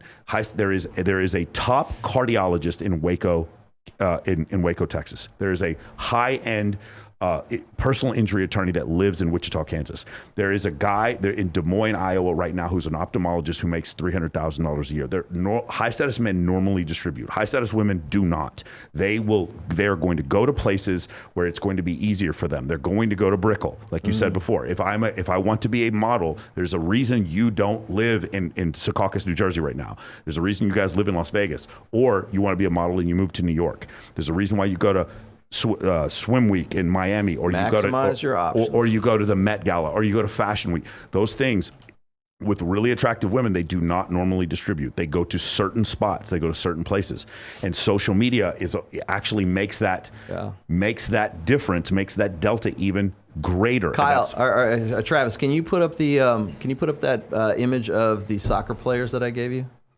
Do you have that? There you go. Okay. I love this. So superimpose that. That's good. So these are soccer players. Like, forgive me, I'm not a big soccer fan. I can only recognize one of those. Ronaldo. I think. Yeah. Is he on? Is Ronaldo on? I don't think Ronaldo's on. No. Cristiano. Cristiano. Okay, so he's the one I recognize. So on the left hand side is the players. Instagram of the same vacation that they're very attractive women that these guys are the apex. They're at the top of their game right now. This is the difference between the players' Instagram and their girlfriend's Instagram. Well, you know why? Because if the girl started posting all of the relationship photos, it would be like, oh my God, she's only with him for money. Oh my God, she's only about her man. Oh my God, she doesn't do anything else but like talk about whoever. That's why. I mean, I've seen Cristiano's wife's Instagram, and she posts the family photos too, but I think they're he's honestly, since he married her, he's been trying to maximize like her and blow her up to make her something bigger than what she was, because he found her in like a store. She was a sales girl in a store, and that's probably somewhere in feeds Madrid. into what I just said but too. I mean, she does post family. What I'm saying is that it's. But that's not what they notice. I was gonna say there's a marked difference between. Totally. So are you guys familiar with the concept? Are you familiar with the soft launch? You know what a soft launch is? No. Oh, like the hidden. Yes. So it's like when Instagram girls are on Instagram and they got a new boyfriend, they show the hand or the legs. Oh, I love a soft launch. Dude, let me tell you something. I'm the soft launch dude. When my homegirls, they going through like some trouble or whatever, we'll go to Mastro's and just see my fucking hand. I'm the dude doing it. I am petty as my name is Petty White. I am a petty motherfucker. I do that shit all the time. I love a soft launch. Yeah. Okay. I do. Why is that a thing? Why do women not want to show that dude on their Instagram Well, for personal right reasons. out the gate? Okay, I don't know the majority of what other people would say. Why is it even a thing? But for personal reasons, because, I don't know why I'm migrating. Bring it over here. I have to pee. That's probably also why. I'm just trying to inch my way out. I think for personal reasons, I wouldn't, because I know I'm so done with getting like in my DMs, woman to woman, I just want to let you know that your man and I, X, Y, and Z. I don't want to know. I saw your man out doing X, Y, and Z. Or, people just know business and throw all of this info your way that you don't need. Like it's woman to woman if you're a woman. If you're a man, you're a snitch. Or that. But, there's just always something. So I think privacy is my personal reason as to why I don't do it.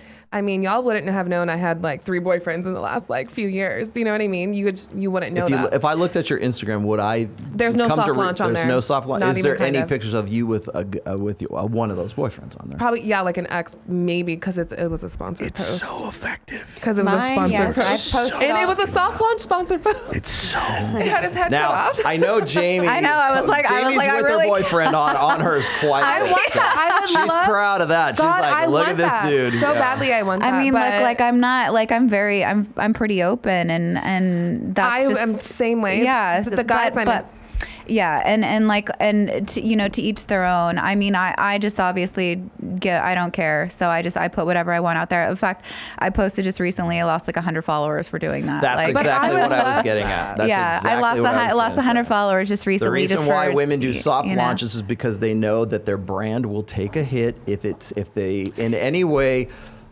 present the idea that they are taken. So you know what? Let me tell you something. And you lose 100 followers. But I don't care. No, I don't care. Yeah, well, look at the dude you're with. Yeah, but let me tell you something. So I was, I dated the guys that people would assume I would date. I was dating an NFL athlete and whoever else.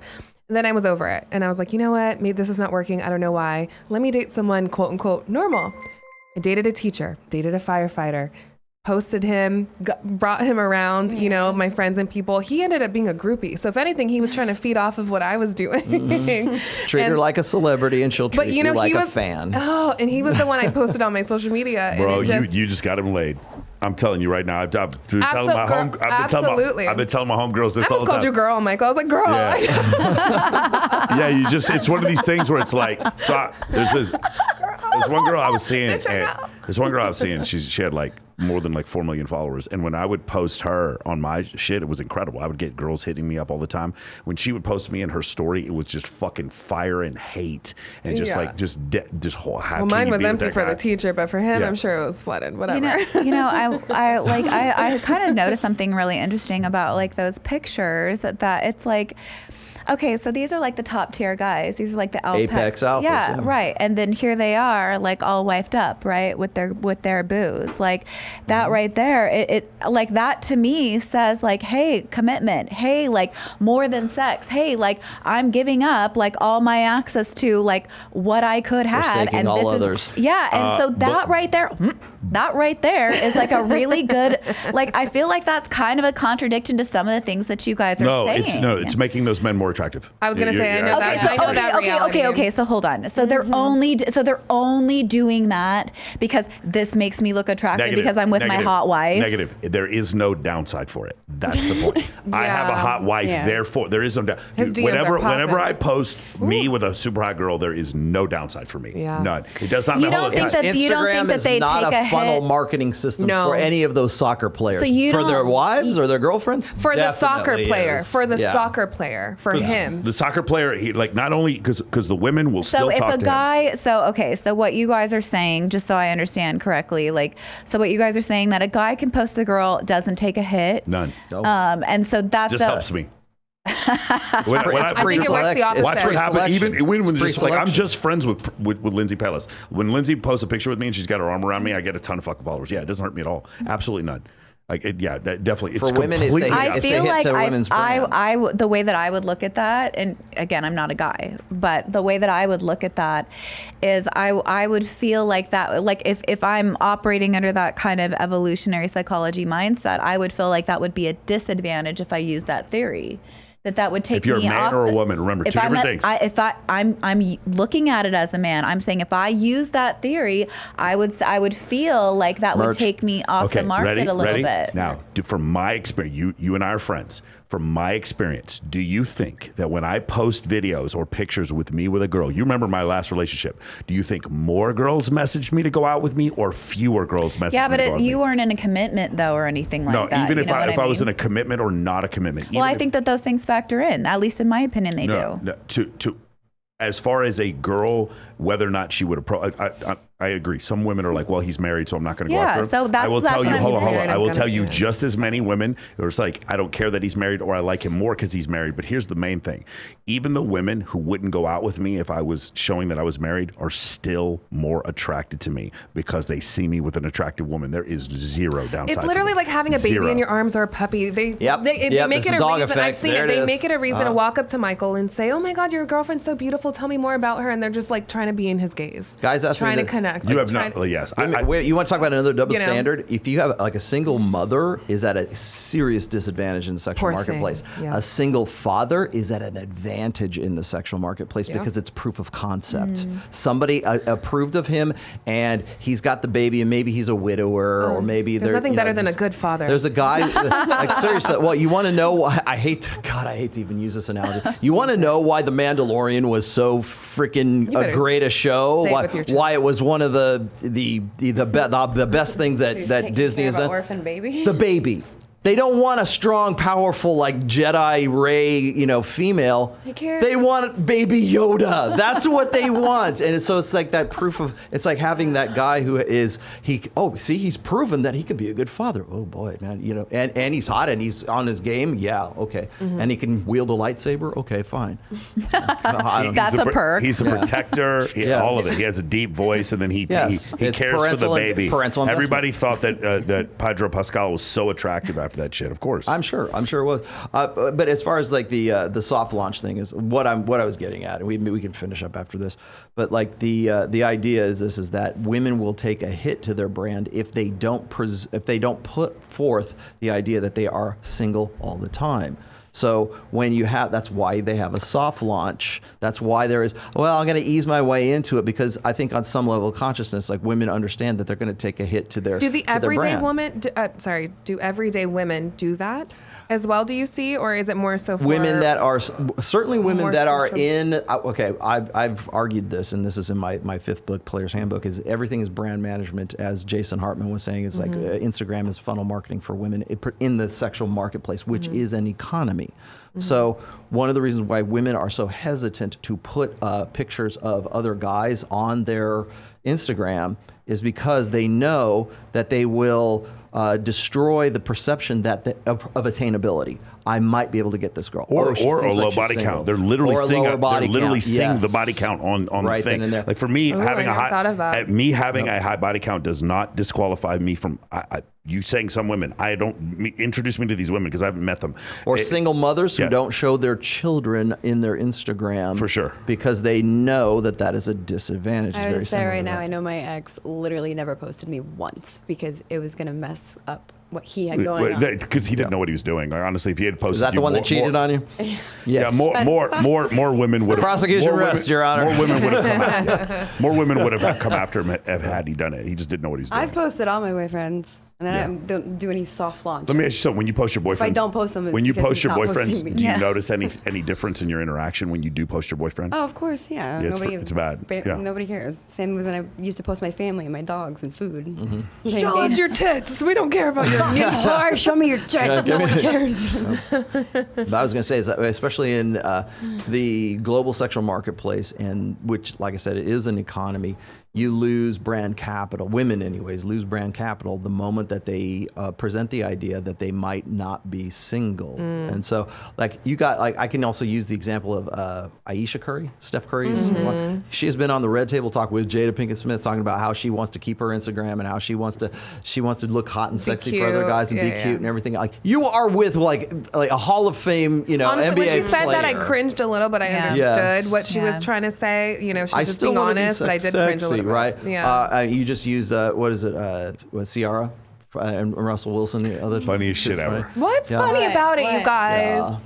Because man, she's like she had a baby with Future. She didn't have a baby. Yeah, in her Hoe Phase. She didn't have a baby with a rapper. She had a baby with like the fucking priest from the fucking from the Church of Misogyny. Dude, are you kidding me? She had a baby with Future. Ruined. Like, I'm not saying. By the way, I'm not saying she's ruined. I'm saying she had to find a guy who's basically ASD to marry. Have you heard the shit that Russell Wilson's been doing? What? He does high knee exercises, going up and down the aisle. Dude, the guy, his teammates do not like him because he comes off as incredibly disingenuous. And I'm just telling you, man. Like, she had to find a sucker. That's all I'm saying. I don't think he's a sucker at all. He's He's like a major football star. Like, that guy's not a sucker. I think he's been that way since day one. He's a major football star. I don't know about that. That's like us dating, some fuckboys and then getting our sense at the same time he was, I don't think that she's like looking at him trying to like level up. Sorry, no pun intended. Every time I've been critical of guys who are like, I'm glad somebody got it. I was like, oh yeah. Every time I'm critical of guys like, say, Russell, I've mentioned Russell Wilson on a few podcasts.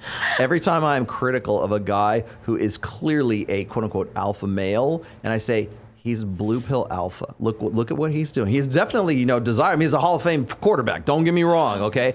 Does that? I don't know about Hall of Fame. Well, okay. Look at Jeff Bezos, for example, the richest guy in the world. Say okay, Tom Brady. Can you could say, well, he's got all this money, so therefore he must be alpha. Tom Brady, right? Like he must be alpha. I can't really make a call on Tom just yet, but I can on Russell Wilson because he's what I call a blue pill alpha. He's naturally, innately an alpha guy because he's a football, what he does for a living. So for me to say, he's kind of blue pill, he's kind of a chump when it comes to, he's a simp for Ciara. People go, hey, he's a quarterback, he's an MVP player, or even Prince Harry. Prince Harry's like, they're like, he flew helicopters and he's been from the man because he brings flowers. He's a simp because he's like emotionally connected and all about her. Like, what makes him a simp? Like, I just don't understand. I'll take a simp any day. Yeah. Prioritizes family, faith, and football. I'm just saying. Tom Brady. The surest way to turn a woman off is to go beta and turn her into I know that's right. Listen, if we have to play it, y'all have to play it too. Finesse it. All I'm saying is, let's just watch when he gets cut from Denver in the next year, and then Ciara's just all of a sudden now she's dating fucking Gucci. When she's dating Look Gucci what happened to Tom Brady, man. All right, so let's talk about this because we kind of got to wrap this up. Right. So let's talk about the elephant in the room, the 12-pound elephant in the room, Tom Brady, who they officially filed for divorce. The reason why I just found out about that today. People keep talking about he's skinny. And by the way, just for those of you who don't know, when you take HGH, it makes you very skinny. It burns off all the fat on your body. And I will not listen to anyone tell me that Tom Brady is not on HGH because he is. No, can I get some of that? 100. Okay, I'm sorry. Oh, he can burns throw off all the fat off your body. Oh, it must be because he's vegan. Sounds like a dream. Yeah, he's just chucking the ball 75 yards now because he's that must be what it is. All right, so here's the thing with the Tom Brady situation. So we talked about this on the last one. Tom Brady is 60 days older than me. I want to work. I still want to go. I go to work every day. I like going to work. Right. If my wife told me, hey man, you know what? You can't. You're only making $44 million a year. You got to stop working. You're washed up. It's time for you to stop doing this. And then you go to work and then you end up winning a Super Bowl. My whole thing is, I think part of the reason they're getting divorced or they got divorced. Oh, you got another one of those little rings again. I think the reason why they got divorced is because she doubted him and he went and fucking won another Super Bowl. I think that actually made things worse in the relationship.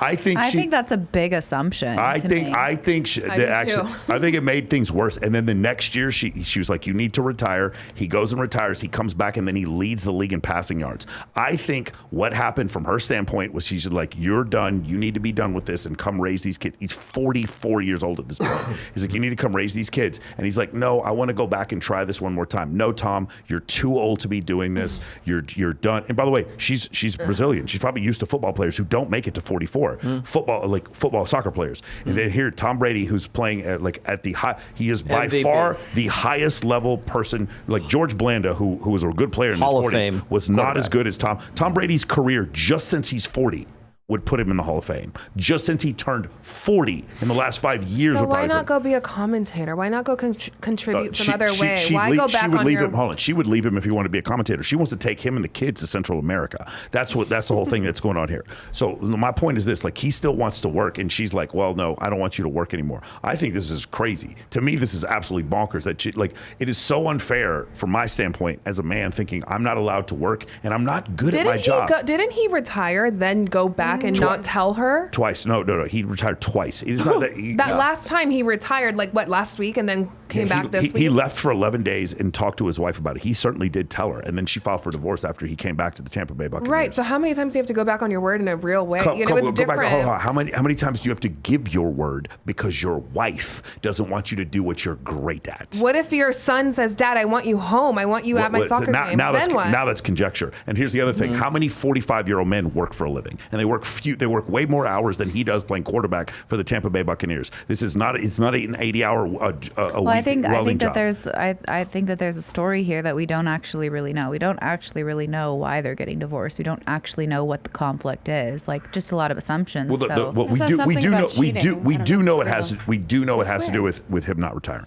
Is that kind of, because I just found out about it today. Is that something that came out where like she had like a complaint against that, and it was like pretty public? She wanted him to retire at 43. He did not retire. She wanted him to retire at 44. By the way, in both cases, he did retire and then came out of retirement.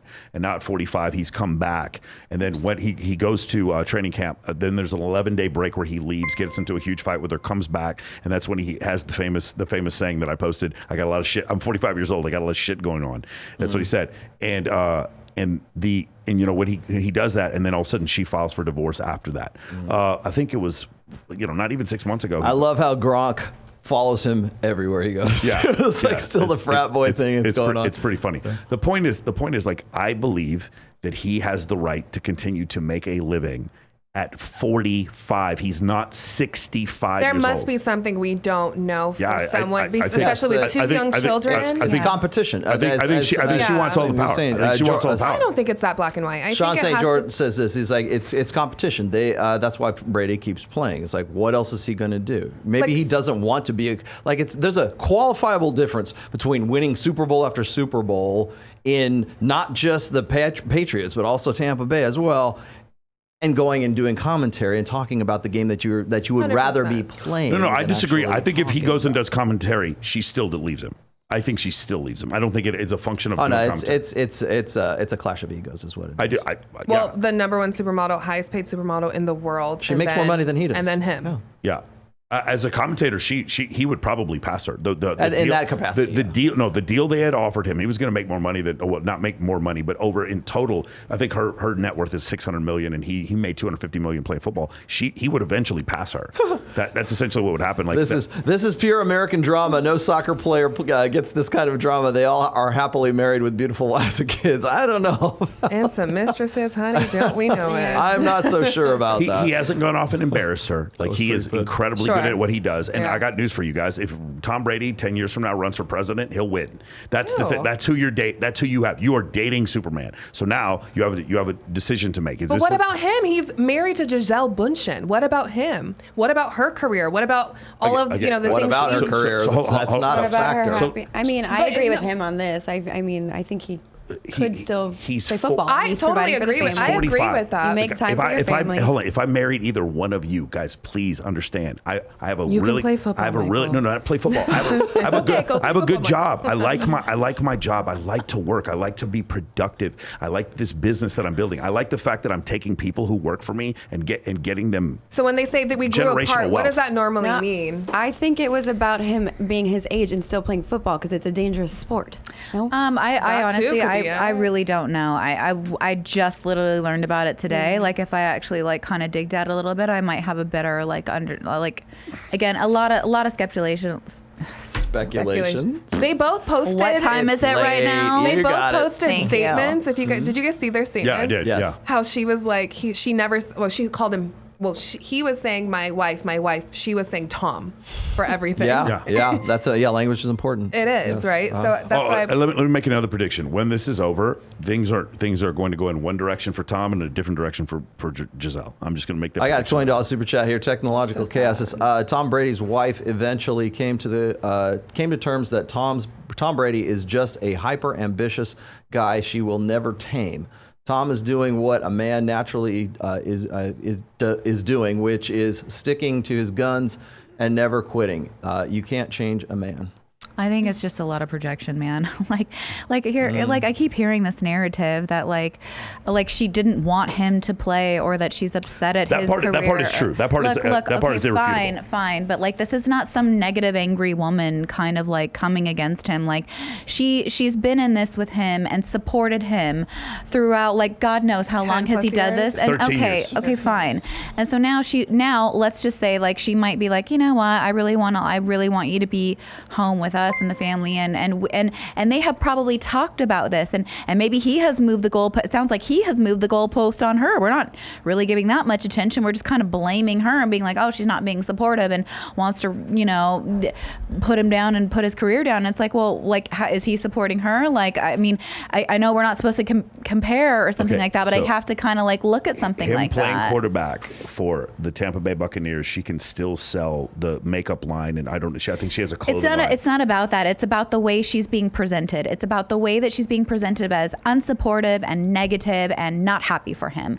That's the part that I have a problem with, and that's the part that I think a lot of people are speculating. Yeah, I don't on. think that's speculation. Said it right that time. Yeah, I don't think they're speculating. I think it's pretty undeniable that she does not want him to play football. Look, I'm not saying that she doesn't want him to play. What I'm talking about is her attitude and the way she's being characterized. Not necessarily that's what I'm talking about. It's the fact that she's not being supportive. It's like, well, that's bullshit. She supported his career for God knows how long. Okay, so maybe now she doesn't want him to do it. But does that mean she's just like this kind of like angry, upset woman against his career? No, that's not like, and that is what I'm hearing from some of that commentary. I don't know about her being angry and upset. I do know that she wanted to divorce him.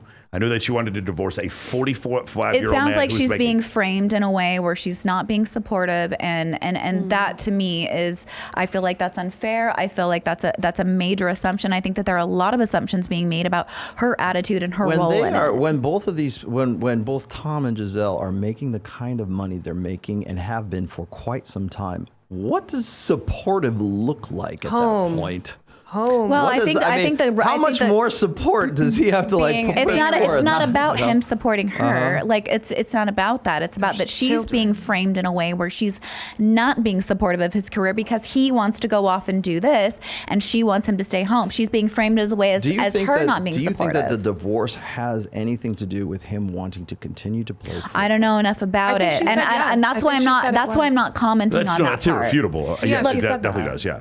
Fair enough. I don't really know enough about, like, I don't want to comment on it if I don't personally have the knowledge of it. Okay. What I am aware of is what you got, She is the one that filed. So let's just. So fair enough. So she's not happy with some of these things. So fine, whatever. Like, that's not what I'm really trying to hit. Yeah, I'm not saying she's holding like the frying pan in the air, like, Tom, come back here so I can hit you. That's not what he's saying. What I am saying is that I think it's very, very, like, within extreme levels of reasonable behavior for a 45-year-old man who makes $40 million a year to continue to work. I'm not talking about him or what he decided to do. I'm not talking about that at all. And she does not believe that's within reasonable behavior, so she has divorced him. How do you know that? Maybe because they talked about it and agreed upon something, especially if this is his second time trying to retire, and the second time he came back from retirement, didn't really tell her. Yeah, and what if they had a commitment? What if he had committed her? That's what I feel like it what has if to. If he was like, you know what, I'm going to stay home, and then does that, and then she finds out this way, and she's like, oh, fuck it, okay. And then she works with him through that, and then he does it again. They're not the priority. His family and then football's she's just priority. like, you know what? I'm not going to do this anymore. And then she's not supportive. Like, get the fuck out of here. She's not the priority. Why would she be supportive any further? His legacy is the priority. That is true. It's true. But like, my God, it can end here, but it doesn't have to. She can continue. There's another dynamic at play that we're not hearing about. She can continue to chase her pursuits, and he can't.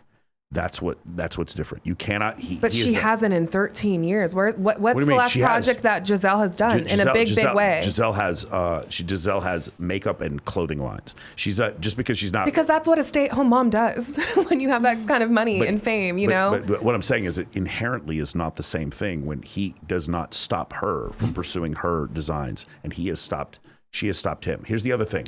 When he is 65 years old, guess what he can't do? Yeah. He cannot play quarterback for the Tampa Bay Buccaneers. But he can do this today.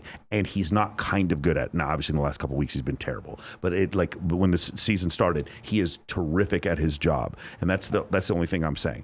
For what their decisions were about this thing, I do think it's a little bit unfair where she can choose to chase her designs on life, and he cannot choose to chase his. And he has a finite career, and she can continue to sell clothing, she can continue to sell makeup, and she can continue to model. He has not stepped in the way of her doing that at all. So Jamie, I feel like he went back on his word. Are they weren't an ideal match? Is that what we're getting here?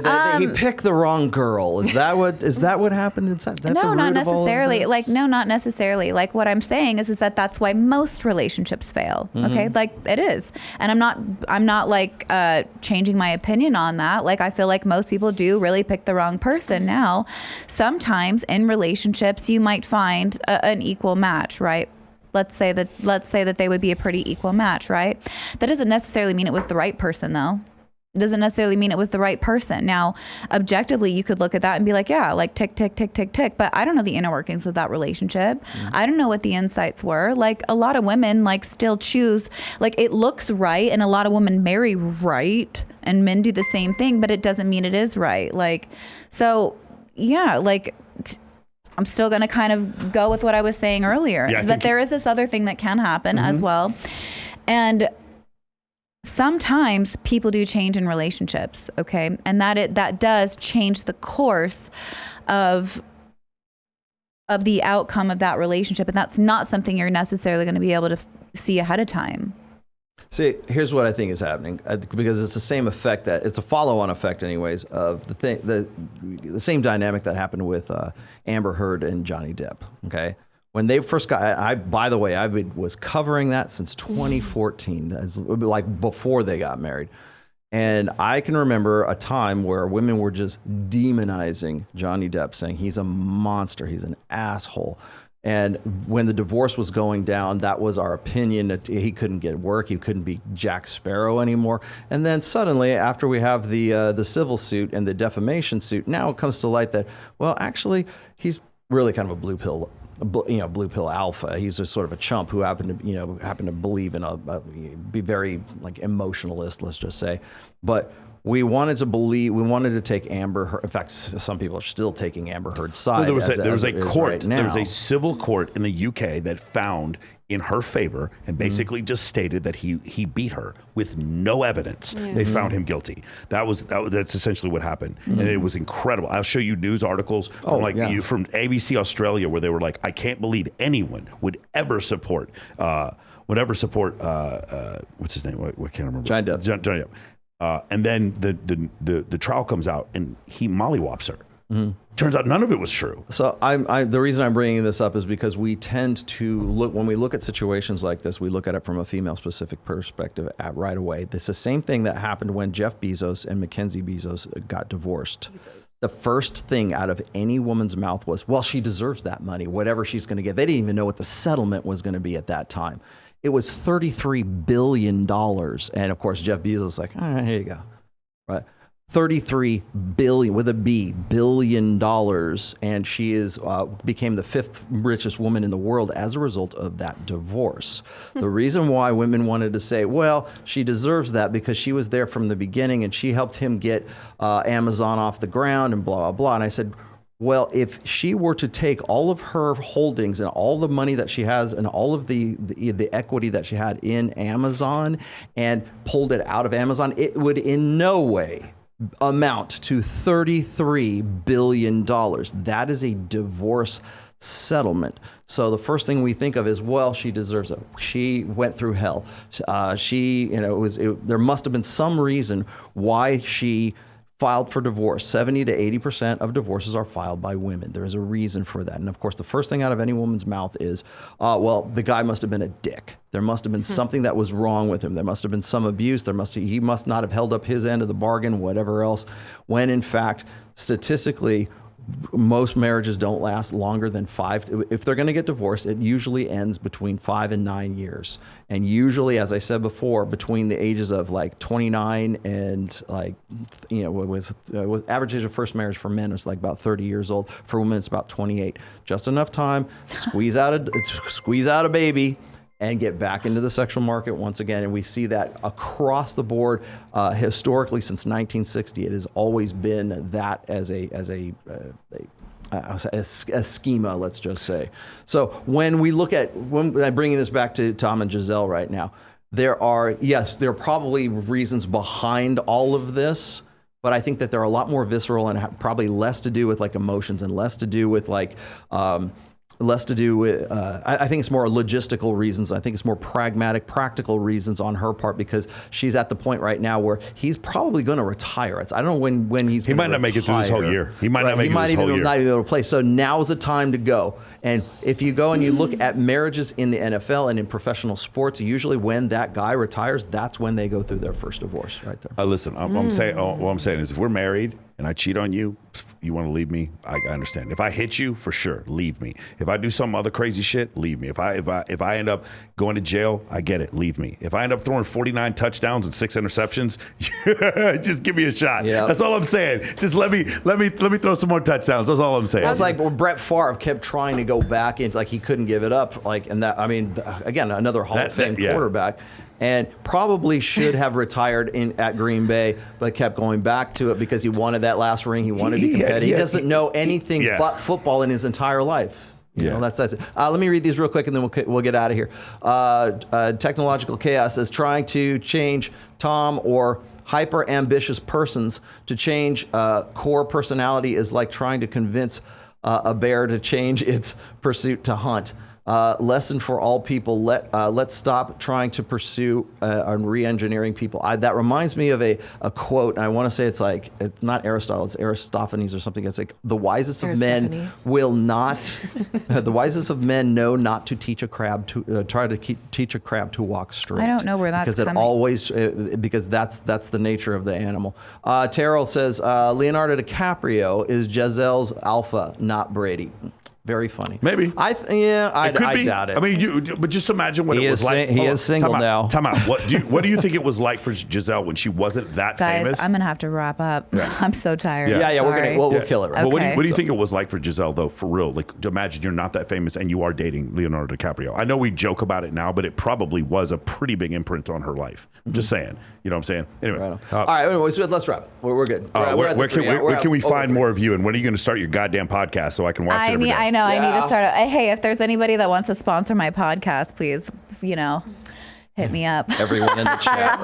They're all in the chat right now. Yes. Let me know. So you can find me on Instagram at Jamie Lynn. So JAMIE_Lynn, LYNN, and for hi. I don't know. Technology, not my thing. 4_. So that's where you can find me. And yeah, I'd love to start my own podcast. So, sponsor me, guys. Get it going. I see you, Brian Atlas, from whatever podcast. And in my podcast, I recognize you. There's the attention you wanted. We'll talk. Miss Nevada, where can we find you? Instagram at Tiana Tuomoheloa. I mentioned this yesterday on Michael's whole thing that I will be doing YouTube again. So just kind of look forward to all of that. Jose says he will fund your OnlyFans. Oh, how stupid is that? Yeah, they're so supportive. You know what? And my Cash App and my Venmo are in my link. You guys want to talk shit about us girls up here. It's funny. It's funny when you get comments like that, how they still try to degrade you, and it's just like, it's like fucking so send the money. Then. It's like, you know what? Like you're Mr. Invisible. 80%ers. Yeah, that's right. Look at Steph, you. where can we find 5 you? minutes of fame. Steph, Not that anybody in the chat cares. Oh, they do. They love you the most in the chat. They're like, Yes. who's a depressed blonde? They want to marry you. She's never going to be married. Great. Just tell them where to follow you. It's on the screen. It's Stefan. Steffi would make a good mother. I honestly, get that that's vibe. the number one thing that I know I would be amazing at. I've been raising kids since I was 15. So. Hey, listen, rather than yell at you, which is what I did last time because shit pissed me off, I'm going to say this to you guys. So you guys can find me on Instagram at Michael Sartain. So what I need you to do is all of you who are talking shit about these girls, that's fine. If you guys want to do this, free country. I need you to go ahead and message me on IG and then show me the girls you are dating that are so much better than these girls. I'd like Someone to see said that. Tiana's hot, but she's run through. Let me see who you're dating right now. Yeah, so that's what I'd like you guys to do. Hey, in all seriousness, so go ahead and message me and then let me see all the insanely hot women that you guys are dating I that saw are so that. much better than I me. saw So that let's chat. just see The how it guy's works like, out for you, okay? none of these girls are above a 5. I'm like, okay, show me a 6. Let me show. No, hold on. Show me Don't a show me 6. 6. Show me your 6, pimp. Let me see your 6. Let's do that. That's Make where sure- he's gonna go on Instagram and screenshot Yeah. somebody be like, "This is the girl." For sure. All of a sudden, She's in a crickets. group photo in the back, a little Caitlin blurred. Wrong. Here's what I'm Side dating. profile. It'd be so funny if one of you guys was hitting me up saying you were dating Caitlin Rugg. I would laugh my that fucking would be ass off. funny as hell. I've actually had somebody do that before. Like, oh, you're dating Caitlin Rugg. I'm Interesting. dating Morgan Fairchild. Okay. Good times. Where can they find you? I don't know. Yeah, if we you just can- said I'll Steph. say it again. You're good. Stefan Cook. There you go. By the way, all of the lovely ladies, their Instagram and their connections is in the description below, so you can go get that. Also, Men of Action, if you want to be a part of the community, my link is in my stream here. I know you were simulcasting to yours as well. Do go and check that out. And then, of course, you can always find me, Rollotomassi. I am Rollotomassi at Rational Male on Twitter, which is now free Twitter. We can say whatever the fuck we want. And then you can also find me on this channel every Sunday, 1 p.m. Pacific, 4 p.m. Eastern. That's when I do my long form shows. Rule Zero is still a thing. I know John from Modern Life Dating announced that he's no longer going to be part of it. Really, that's more due to logistics than anything else. So don't think there's anything going on behind the scenes. It's just like people have lives and people come and go. So that's still going on Saturday at 11:30 a.m. I think John Fitch is the one who's going to be hosting for tomorrow. Look for some changes in Rule Zero as well. And after that, you can find all of my books on Amazon.com. Just go look up The Rational Male on Amazon. You'll find all 5 of them right now. So. You better flex. I know that's right. There you go. I would love to hear. Internationally I would love to hear what best-selling you guys thought about the Rational Male. I legitimately would love to hear if you guys read the book. And, Is it? Do you have an audiobook? Will I hear Yes, your? I do. Hey, and I would love if you let me read the next. No one audiobook. reads books anymore. They only listen. They listen. No, I read books. I prefer hard copy. I can't do the listening. I'll order the book. Yeah, you should. Yeah. Because you'll be highlighting parts of it and going, "This son of a bitch." Next time I see him. I wonder what his daughter thinks about Yes. this. Let me narrate the next audiobook. I'll be so happy. I should let you do that. All right, guys. Thank you guys so much for coming and checking us Thank out. you. We will see you guys all pretty soon. We'll come back in probably 2 weeks. In 2 weeks, I believe we'll have. And we did not have Torsia with us this time. She's usually helping us out, but I think we'll have her for the next go around. Beautiful, awesome. For those of you who are interested, we are hosting Babes in Toyland December 1st. If you guys want to help us raise money, we are actually getting toys to the Midnight Mission. It's a homeless shelter that's been around for 100 years, and it's going to be a bunch of female influencers that you guys can denigrate if you need to. That we're going to be bringing toys. This is going to be in Los Angeles. You guys go to Babes in Toyland Charity if you guys want to check that out. I'm also going to be hosting the Teddy Ball, which is going to be November 26th in San Diego, California. We're actually getting stuffed animals and we're giving those to homeless children. So if you guys want to come check that out, that'd be terrific. And also on December 7th, I am hosting a charity event for DJ Irie in Miami, Florida. And you guys check that out as well. So you guys look that up. It's also all going to be on my Instagram. And we will see you guys all next week. Peace. Thanks, players.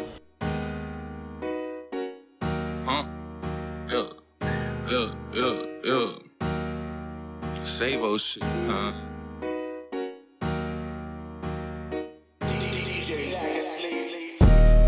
Rollo call up, he tell us to come through, so we fly out to Vegas. Save all the names so you hear the lot, bitch, just wait till we famous.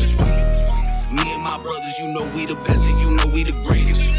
Tell me what pill that you bout to go cop, red or blue, I know which one you taking. Rollo call up, he tell us to come through, so we fly out to Vegas. Save all the names so you hear the lot, bitch, just wait till we famous. Me and and my brothers, you know we the best and you know we the greatest. We will pull that you gotta go cop red up blue, I know which one you taking. Yeah, I get it, I know what you saying. Bad bitch and that booty amazing. But be careful, pussy could be dangerous. Bitch, you look, you forget what your name is. Now you blind and you left what you came with. Picking nose over fan, that's some lame shit. I won't lie, back then I did the same shit. Until Rollo showed me what the game is. Found us a niche, picking what lane we taking. Savo can get these bitches booty shaking. Money, muscle game, that's what they crave. And they all know the name, born on these stages. When I leave, man, I leave with the bros. Rep Alliance, we stacking the most. And I'm fucking your bitch cause I know she a hoe. And these haters on dick cause I'm chasing my goals. Rollo call up, he tell us to come through, so we fly out to Vegas. Save all the names so you hear the lie, bitch, just wait till we famous. Me and my brothers, you know we the best and you know we the greatest. Tell me what pill that you bout to go cop red or blue, I know which one you taking. What's up, bitch? How you doing? I'm dripping. Red pill, no, I got the prescription. No stress, bring the bottle, I'm with it. The bro blast of the lions gon' hit it, we on. Louis Vuitton, can't fuck with the duffel, we drop it for fun. Bringing the double, I'm smoking the mark, and I fuck with the youngin' who bodied the song and who bodied the fuck what you saying, you paying for pussy, I'm making the bacon and getting it cooking. I heard what they saying, they can't overlook and they praying to make it. I'm paving the foot and I'm repping the gang, got the merch in the hoodie. The statement we making is all but a duty. I'm nice on the ice and they call me a beauty. I hop on this shit cause I'm truly the one. Rollo call up, he tell us to come through, so we fly out to Vegas. Save all the names so you hear the lie, bitch, just wait till we famous. Me and my brothers, you know we the best and you know we the greatest. Tell me what pill that you bout to go cop red or blue, I know which one you taking. Rollotomassi, yeah. I'm cooking like Emerald Lagasse. Strip out in Vegas, I'm wearing Versace. Rolling with lions, cause that is my posse. These souls are the same, never will change. Unless they are changing their bodies. I'm with the gang, we with the dotties. Getting some brain, right in the lobby. I'm not a misogynist, I'm an embodiment of stuffing the throat and filling esophagus. Rational male, I'm dripping with confidence. Get it confused and mix it with cockiness. Yeah, I'm all one, it's a red pill. Hoes keeping my bed fill. Hoes keeping my bed fill. Rollo call up, he tell us to come through, so we fly out to Vegas. Save all the names so you hear the lie, bitch, just wait till we famous. Me and my brothers, you know we the best and you know we the greatest. Tell me what pill that you bout to go cop red or blue, I know which one you taking.